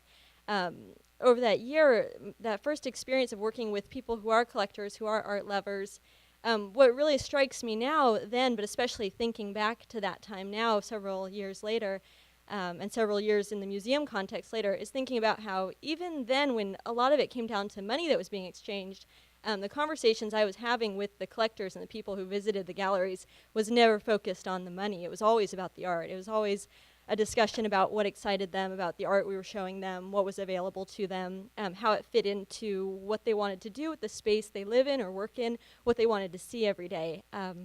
The gallery I first worked at, the Lorinda Knight Gallery, was open for 13 years. Lorinda retired a few years ago, so that gallery is now unfortunately closed. But Lorinda was really an interesting person to work with, a really amazing mentor for me when I was about 20 years old. And she would say to me and to the collectors who visited her was, and I'm sure this will resonate with everyone who's spoken, is that when you live with something, you find something new in it every day. So you might purchase an artwork for particular reasons. At one point, a month goes by, several years go by, a generation goes by, and you pass it on to your children, and you're still discovering new things in it if you bought it for those passionate reasons, the right reasons, I think as HP had said. In doing research for my job here, studying Virginia Hazeltine, who was a major supporter of Northwest artists, a very important collector in shaping this museum's collection through very generous donations and working with the director through the 60s and 70s. In studying her background, I was reading about in the 1950s when she first was living in Portland, the 40s and 50s. She was living in an area of Portland called the Artist Colony. A lot of artists and critics and writers lived there. And she was first, having come from Kentucky, and she was a journalist and a librarian in her background. It was her first exposure to a lot of the artists who we think of as really important, exciting, big names in historical Northwest art, C.S. Price and others. And she really wanted to collect art. She was really excited about what she was being exposed to in Portland. Didn't yet have the funds to support purchasing works by the more noted, more prominent Northwest artists that she wanted to pursue. But she didn't let that stop her. I think, Laura, when you were saying you find something small within your price range that excites you, that's exactly what Virginia Hazeltine was doing, was purchasing works of art, not just paintings, but ceramics, other media, by artists who were working in that community, who were aspiring artists, who were sometimes struggling artists. And then as the years went on and she became involved with this museum and she married into a prominent family and she had more funds available to her, her collecting evolved and increased, but you can't deny the power of that first experience must have had in helping her make those decisions later on, having worked closely and gotten to know artists who were relying on her support. And she wasn't able to make major purchases even then. She was putting down $10 here to start and then maybe making payments of $5 every month or so. And so that's how she started in collecting, and she's a major force in this museum. We're very grateful for donations she later made to this collection. So to know how she started in the same way many of us may have started. I certainly started the same way not long after I graduated college and was working at my first job before leaving to come to graduate school. At the Lorinda Night Gallery, they had a show that included Richard Notkin tiles, and I was really excited seeing them all together, and I thought, this is something that I can have. This can be an art object that can start my collection. So I spent some of the money at my first job buying, I think, a $200 Notkin tile that still is kind of my collection, but there's time. Something else, when Karin was talking about how the people who come in to look at work in her gallery might say that, well, I'm not a collector, I have other, that this is something that I encountered too in the people's homes I visited for planning living legacies. So many people might have been recommended to us saying, I have a friend who has an amazing collection of these objects, you really should go visit them, and they would set up the meeting. And so I would go to someone's home. My first interaction with them would often be them saying, I'm not a collector, I just have these because they were in my family, and so they were passed on to me. They're important to our family history. I just have this because I travel and I buy exciting things to help me remember my travels. I just have these paintings because they relate to my research. I just have this because I love it. And so I thought it was so funny how quickly some people were willing to try to shed any titles and also to put the attention back on the artwork in their collection. It wasn't about them, it was about the art. I found that really exciting to hear from people. But these people all were collectors for all these reasons. What they've done is outlined exactly what a collector is. And also curators. The people that I met with for this exhibition are people who are doing for their personal collections what Anne Rose and I and other curators here are doing in developing and caring for a collection and researching and sharing the collection and considering themselves stewards of the artwork, doing research on the artwork. We might be guided by strategic plans for developing the collection here at the museum, but our collectors who are involved in the show are curators of their collection guided by personal taste and other reasons. So I found that to be one of the most exciting, memorable parts of my experience working with collectors for the show, is hearing their stories in that regards. So that's my my comments. Thank you so much.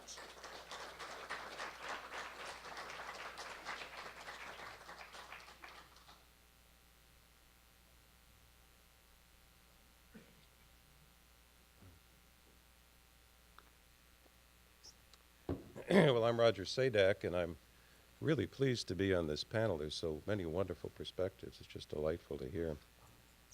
I think I'm the card-carrying collector in this group. I really am it. I've always been a collector.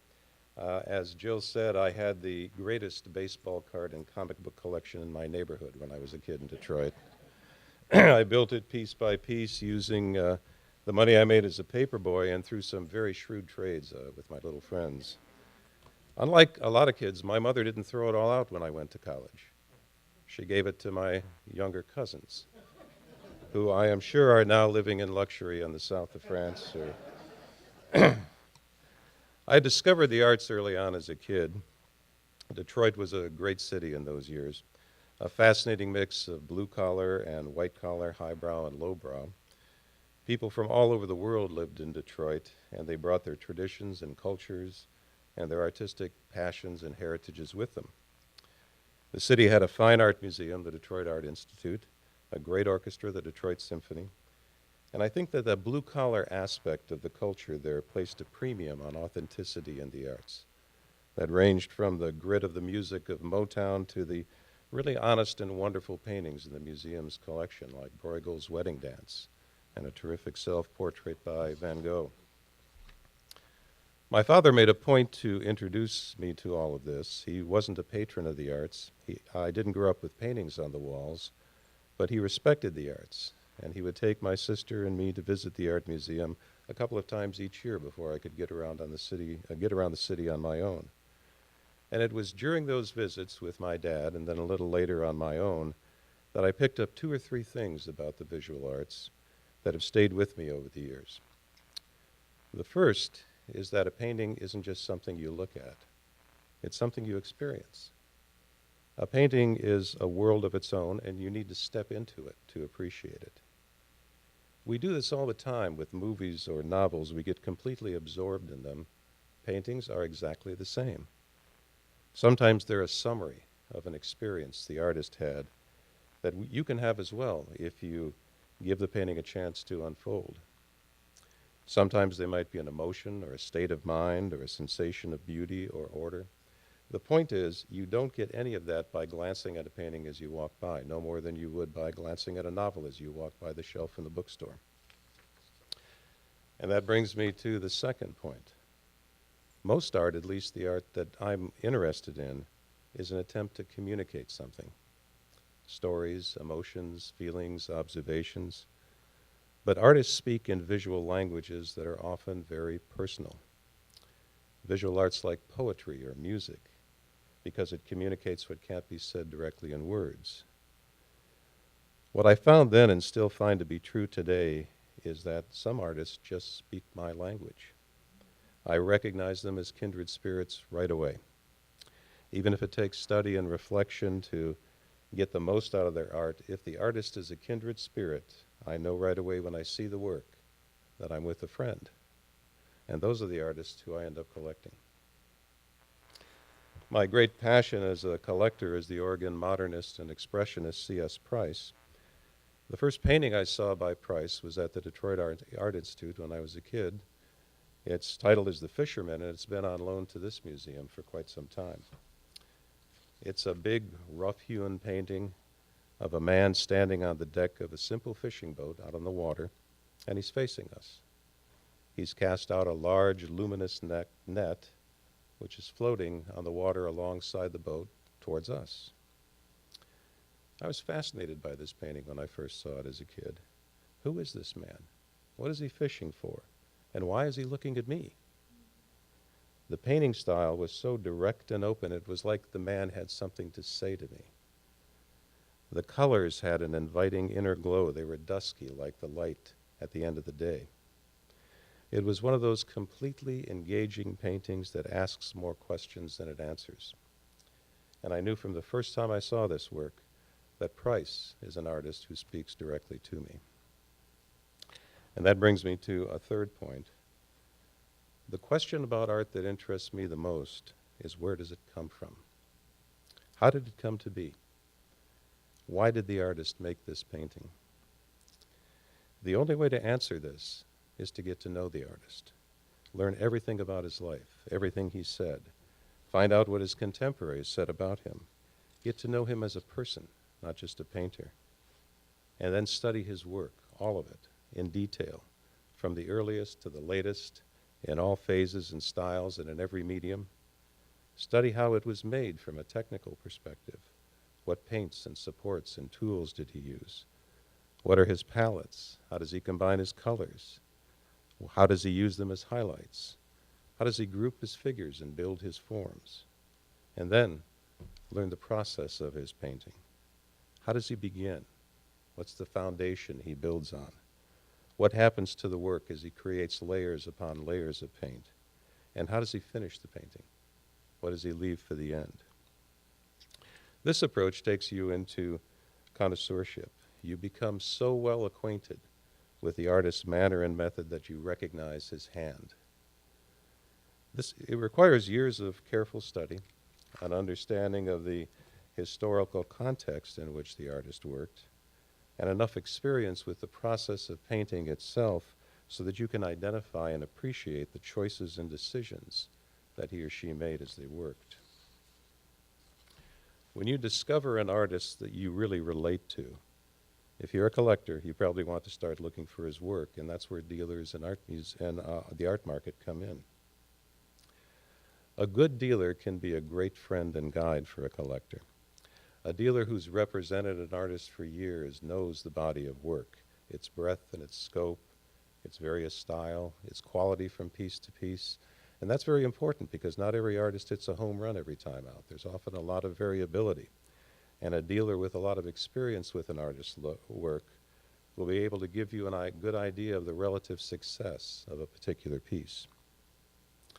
Dealers can also be a great source of information about an artist. The really fine galleries, like those run by Karin and HP, take their educational mission quite seriously and mount shows that are well presented and explained with written materials and lectures.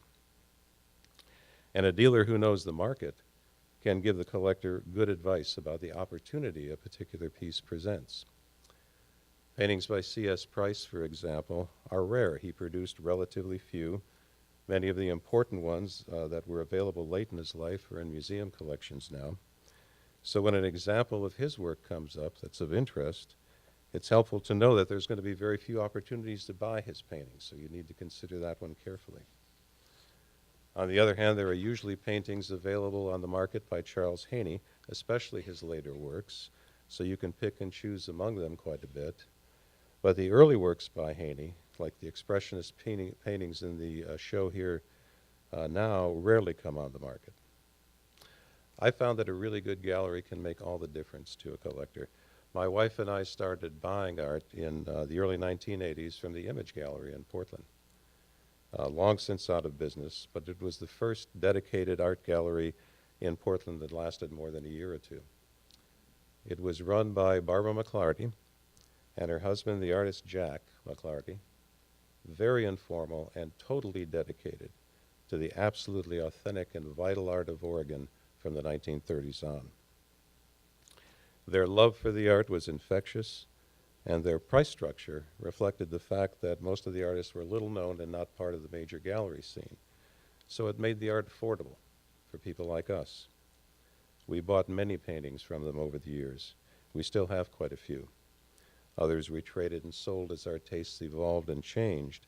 But our experience with Jack and Barbara and the Image Gallery has a lot to do with turning what was a pleasant pastime of buying an occasional painting into one of our major interests and greatest delights.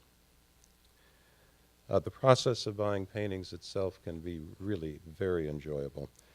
There's a story that goes along with almost every one of our pieces about a previous owner or the special place that the painting held for the artist, or about how difficult the decision to buy can be when the right painting turns up at the wrong time for you. Dealers who get to know your tastes and interests will bring pieces to your attention, and that's a great service because that will expand your horizon and grow your taste and knowledge.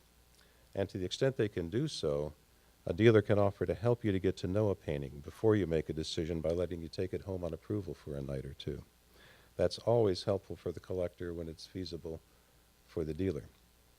But galleries are businesses, and you always need to be respectful of the commercial realities that go into selling art. If a piece is in great demand, you'll need to make a decision on it, often right on the spot. You can try negotiating the price, particularly if you're able to pay cash, but don't expect to get very far with that if the market for the artist is strong. And when it comes time to sell a piece, remember that the dealer needs to make a profit on just about every transaction to stay in business. So don't be surprised if you're offered less than what you paid a few years earlier. Searching for the rare work of a favorite artist is a great deal of fun and can be a tremendous adventure. It's much easier now to find paintings than it was in the days before the websites and search engines on the internet which locate paintings for sale that are just about anywhere in the country. Yeah, and you can come across some real treasures in unexpected places. Last year I bought a wonderful priced painting that had not been seen or heard of since the late 1940s through a small auction house in rural Maine. I'd been searching for that specific painting for more than 30 years. I'd only seen old black and white photos of it, and I'll never forget how exciting it was to hold it in my hand. Auctions are important, as we've heard. They're quite commercial, of course, but the larger houses are very well run, with excellent documentation, condition reports, and a reliable process for buying, either in person, on the internet, by phone, or through absentee bids. From a collector's standpoint, lots are sold very quickly, and you have to be ready to make a fast decision, so you really need to know and understand what you're looking at. And as a collector, it's best to have a short memory, because the great bargains you've had in the past could turn into something when your zeal as a collector gets ahead of your financial stewardship. So, you know, I hope this has been of some interest. We never really set out to become collectors or have a collection, and we didn't really think of ourselves as collectors until our friends started asking us when we were going to start hanging paintings on the ceiling. It really occurs to me, as I think it does to most collectors, that art was meant to be lived with. Museums are great environments for sharing art with the world, but the art we collect is meant to be lived with. In modest homes like ours, thoughtfully placed, lit by ambient light, lovingly cared for, collectors are caretakers who keep art alive and well, and then turn it over to the next person who will do the same, which is really how most of the art that's around today has survived through the ages. And it's such a joy, because art truly does enrich those who live with it. Thanks.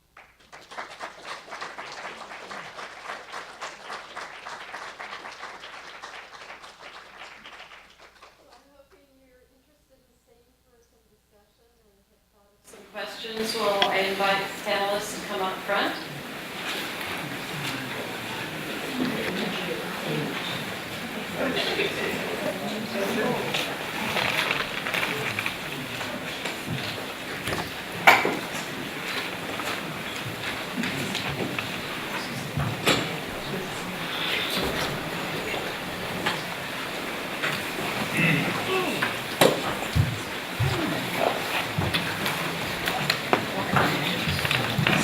Very interested to know if any of you have questions or comments that you'd like to make now. We can keep going up here, but I'd like to bring you into the conversation as well. I'd like to know if any of the panelists could comment on the art of presenting your collection and what when to cull something out or cull pieces to make room for other pieces.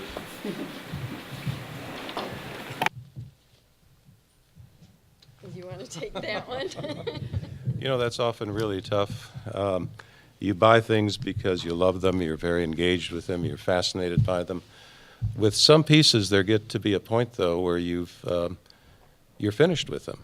You've learned all you can, and you've experienced them as much as you wish, and it's time to let someone else have them. Sometimes you buy things early on that you later recognize are perhaps not as central to the artist's work as what you want to focus on, so you start to shape your collection and orient it towards different things. I think the biggest problem for collectors is wall space. I mean, there's got to be some great way to store paintings so that we can rotate them more often, because many collectors I know end up having things that they're unable to show at any given time. But that's one thing that often motivates selling, is you see something you want, you have to make room for it.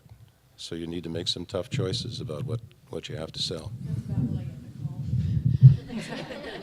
No, but it's actually very interesting, because in my work with collectors, it's very much you function as an appraiser, but as also a dealer, an advisor, and also helping to, as the collections evolve, there are things you do, as Roger said, you grow out of, you evolve, or you have an artist you love, and you're finally able to take your interest, whether you have more funds or whatever, to a different level, or expand that. And not everyone can live with everything. And I think one of the things And what I do too, not like a dealer, is that when things are coming up from a sale that we know advanced knowledge of, I always call people ahead of time.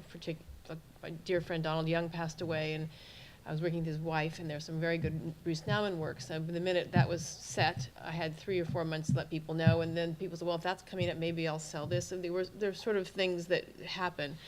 But it's a difficult process because you certainly begin to love something, but once you find an opportunity to move it on, and often people go back to the dealer where they bought something. Sometimes they come to an auction house because the global opportunity is great. You can put something out there and hopefully sell to compensate and put it back into the collection. And I think sometimes people feel like selling, oh, you never sell anything, but you know, it's almost impossible not to. There are a few collectors who probably never did. I think the Ganses up to a certain point never did, but they traded things back with artists as well. But it's something you just know. You know, part of it's space, part of it is also your relationship to the art and your own maturation with the collecting process. And I think you have people around you, whether it's the dealer, whether it's a museum, because I find a lot of times we organize for people to give things to loans on museum, where they're sort of moving the collection around, and that's actually a great opportunity for many people as well, and institutions. So there are different ways of doing that, but it's not something that is to be seen, I think, as something that is negative as in selling. I mean, I'm sort of a purist in that capacity, but at the same time I work in a field where this is what we do all the time, but it's wonderful to watch collections grow and evolve. And I think in my early days of going to places like San Francisco and participating in panels, something called Art Sandwiched In, for young collectors at the time, this is like 1990, 91, and when I think about where those collectors have grown and where their collections are and what they've done over the years from an early point, and they would have never been able to do that if they hadn't been able to kind of work with the collection by adding and subtracting and, as you say, culling the collection along the way. So it's part of the process. Probably that must come into your world a bit. Yeah. I don't think collecting is always a disease that you have to collect until you cannot. You have to store more works. Some people collect, excuse me, what they can live with, what they can exhibit, what they can enjoy, and it's not necessarily. And so there is an inevitable rotation. Others need to accumulate and do like the opportunity also to rotate among their collection. But the other part that we can think about it, and I really appreciate what you said about learning from a painting, is that it's how we think about art. Is art the object or is art the process that happens with it? I tend to think art is a process. Is the artist making the work, and then when it's shared, it's a cultural construct, right? We make art is a way we used to communicate. So when it comes to the collector or the viewer, is where we learn by looking at the work. That's when art happens. Art is a moment where we experience, we share it, we learn about it. The object embodies the process and is precious because of that, but not because it is that object. And at some point, indeed, you may be done with a relationship with that work. So, I mean, that in terms of thinking about what it is, a relationship with the object or art, the mechanics of selling are complicated also for collectors. I've seen them struggling to start to call the collection or say, we acquired these things 20 years ago, no longer enjoy them, they're no longer us, but we're not sure that how to start selling them. And it's something that people need to come to terms with.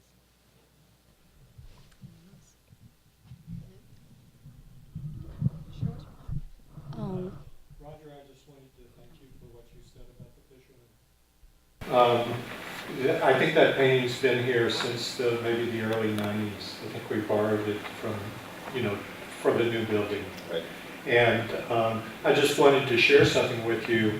When I teach a 20th century survey class, one of the first things I have students do is write a visual response. In other words, you don't know anything. I don't want you using any text. Just look, and they have a choice of 5. And because I like that painting a lot, It usually ends up on the list of my choices. I just wanted to tell you that that's the painting that I've had the most interesting papers about. And it's also it's one of the few, I've never had a plagiarized paper.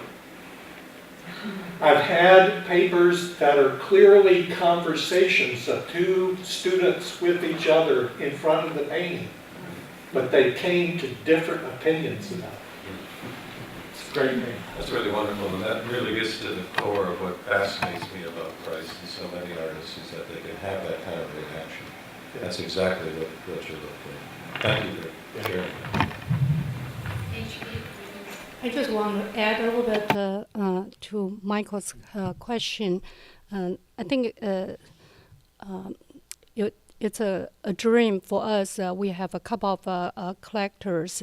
They have a very humble house, and every Sunday the couple's job is to change the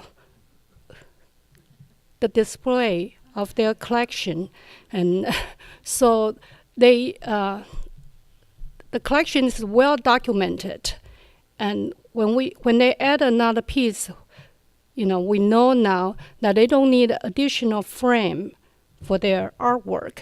They can choose matte, and so we put clips on the back of the frames, and they go around and change the work every Sunday, and that also has enhanced their relationship in a great deal. As I was told, I'm not sure Dick and I can do that.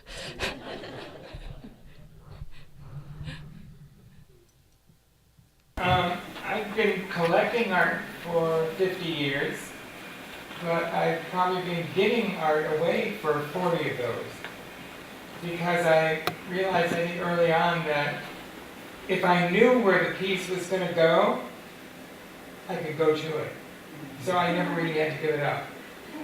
And that's what, to me, has made giving to institutions a great pleasure. I mean, every year, truly, I've given some objects to museums. And it does make it easier. But I also have, in downsizing, sometimes when you move, I live in half the space I used to live in. So I had to get rid of a lot of stuff. But I know where it is. And, it's like, I know where my children are. So it's really not as painful. But I also love the idea of constantly changing things in my house. Because the minute this object gets placed next to that one, instead of that one, I can look at them differently. And it's really beautiful too, which means they're living. They're always living. They're always talking to me. I mean, the art I have is almost as valuable as my children.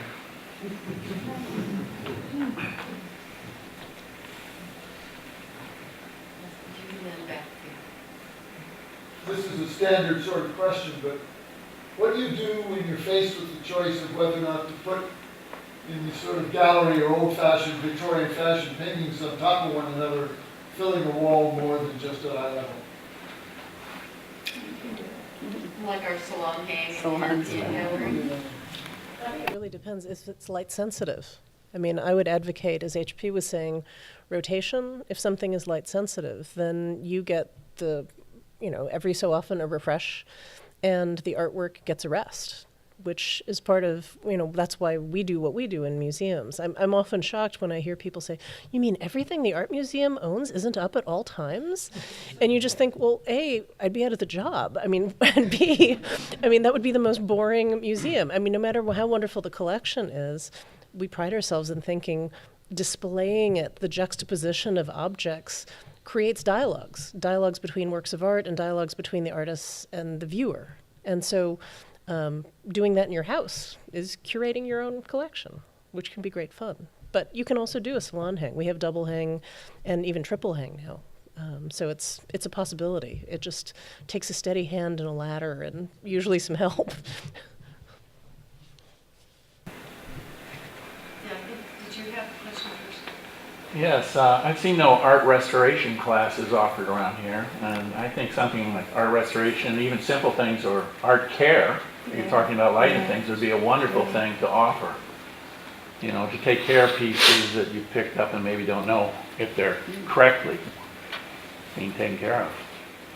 We'd like to see that too. We'd actually like to have a conservation lab if we could. One of the responsibilities I think collectors have is to take proper care of their pieces. And a really important advisor to every collector is a good conservator for paintings and a paper conservator for works on paper. And down the line, you really need to make sure they're in good shape, they're well protected, and that you're displaying them in a manner that's respectful and preserves them over the years. In my world, I've seen the spectrum of attitudes towards conservation and collecting in terms of care and keeping of works. And it's very interesting because many of the collections we've dealt with are works from European collections over the 50s and 60s. There's a much more relaxed attitude, and people, I would travel and I would meet someone who lived outside Dusseldorf who had a modest income but went to the Basel Art Fair every year, and they would just buy one thing. And it was so great to walk in and see a Manzoni and a little Francis and something from the Zero Group, and just, it was somebody who worked in the post office, but this love of art. But often they're conservation, so open windows and various things, and it's and so many people really weren't so concerned. They liked the work itself. They understood the fact that these things age. But in the new generation of collectors, and more recently with higher technology and understanding, it's become very critical to the work's value, long-term value, that a work is in good condition, and it's obviously important to an institution. And so I think when we all work with people, you're advising, and how is this one of the things we're very careful about is how it's framed, acid-free paper, light, etc. And it's just really something to take on as you begin to collect, to think of those aspects of things sooner than later, because they do affect the work's longevity, its value, and also, I guess, ultimately your enjoyment and its destiny. But it's interesting to see how attitudes have changed over the years, where there was more, especially in the contemporary world, a more relaxed attitude, and now it's become, it's a much more of it's an important criteria, I would say. I think we probably in the gallery get lots of questions about that, and are happy to advise. And people are, as they're buying work more and more, especially if it's a work on paper, are asking about the quality of the glass that's protecting it, or how can they hang this, where can they hang it, and I think both our galleries, probably most galleries and frame shops, are happy to advise and answer questions or point you to someone who can help conserve or reframe as needed. So I think collectors should understand the responsibilities they have towards the works that they own, for the time that they own them, and indeed, just putting them up on top of a fireplace can be an issue, or receiving too much light, and it's important to ask questions from. I would find that, I think that the arts community is very generous if you have those questions, but it is really a responsibility. Understanding that you are the caretaker of the works. I mean, there are issues too, and particularly in the 50s, particularly in the 50s, the abstract expressionists had very little money, so they were using materials that were very cheap.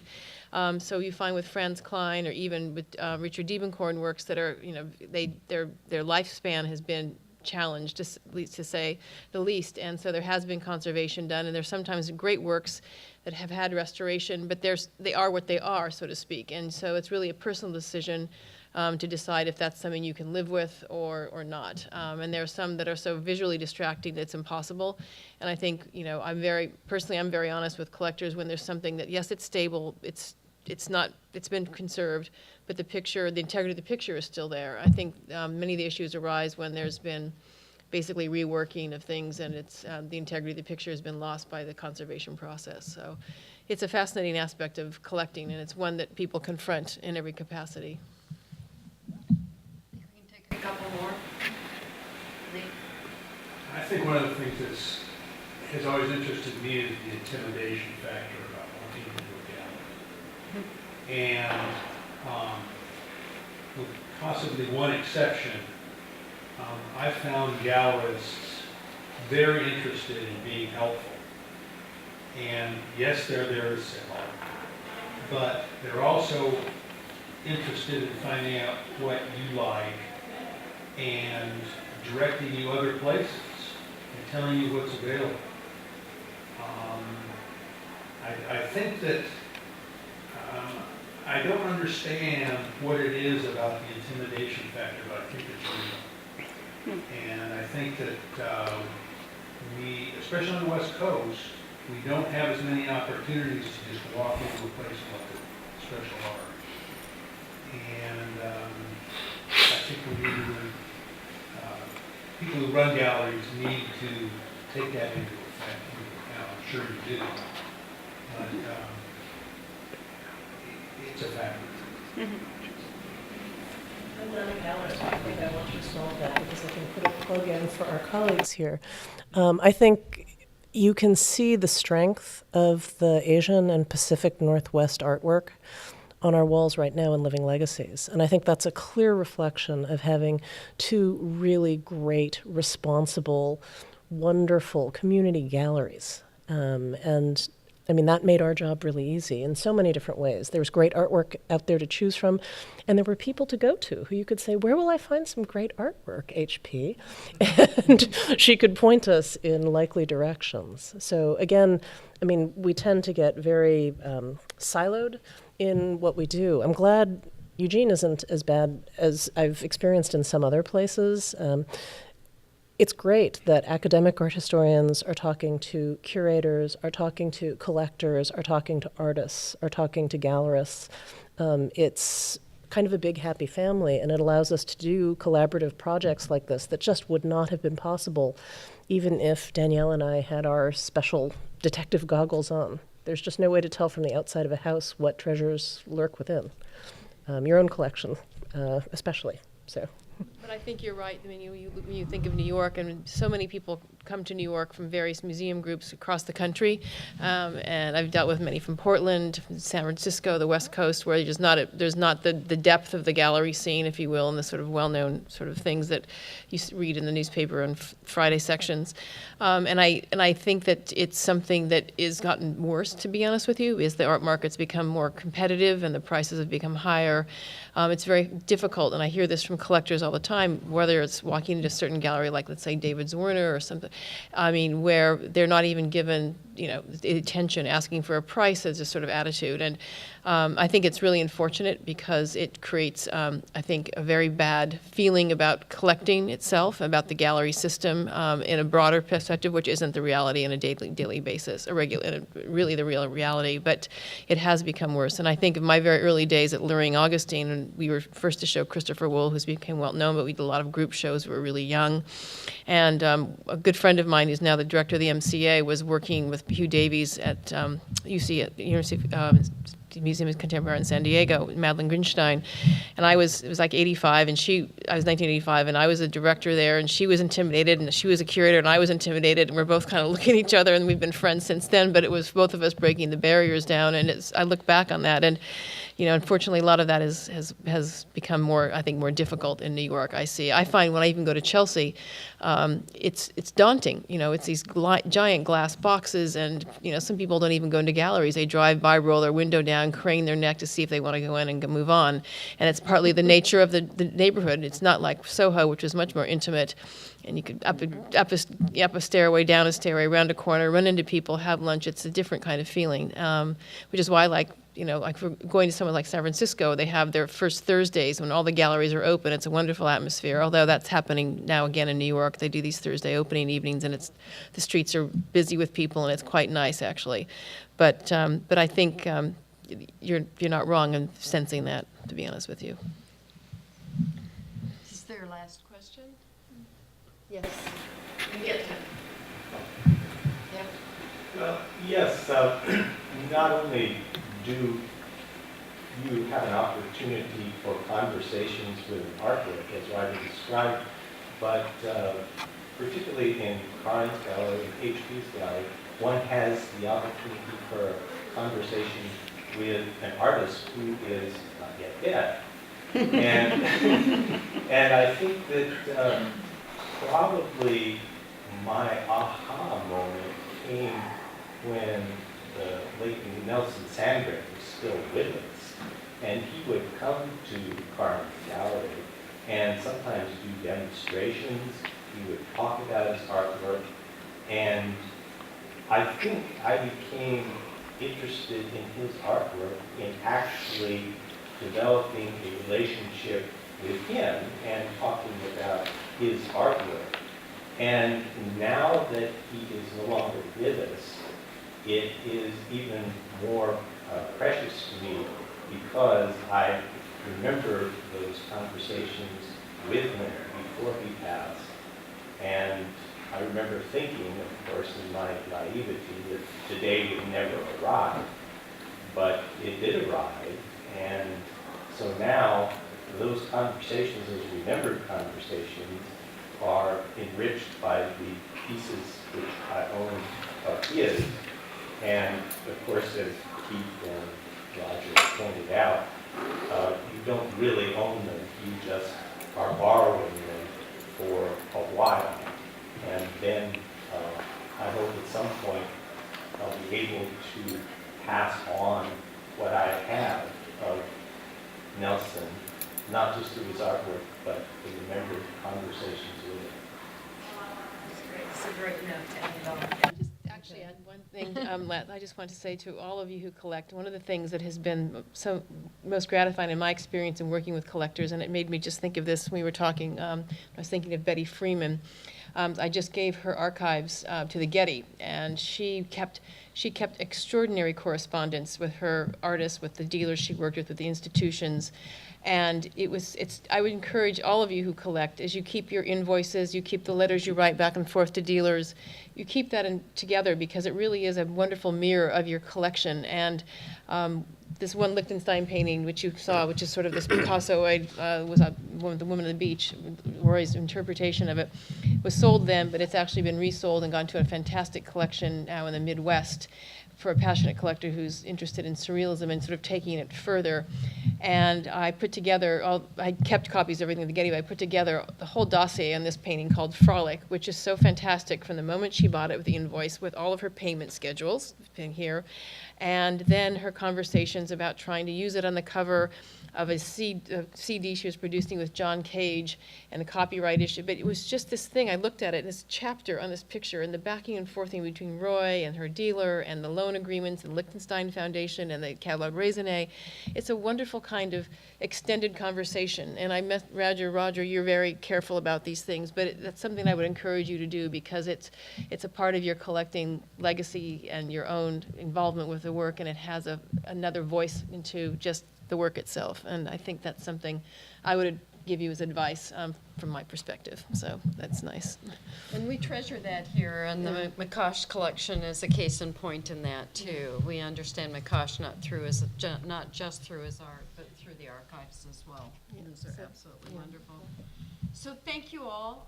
Come back next Wednesday for Care and Feeding of Collections. Keeps going. And please join me in thanking our wonderful panelists.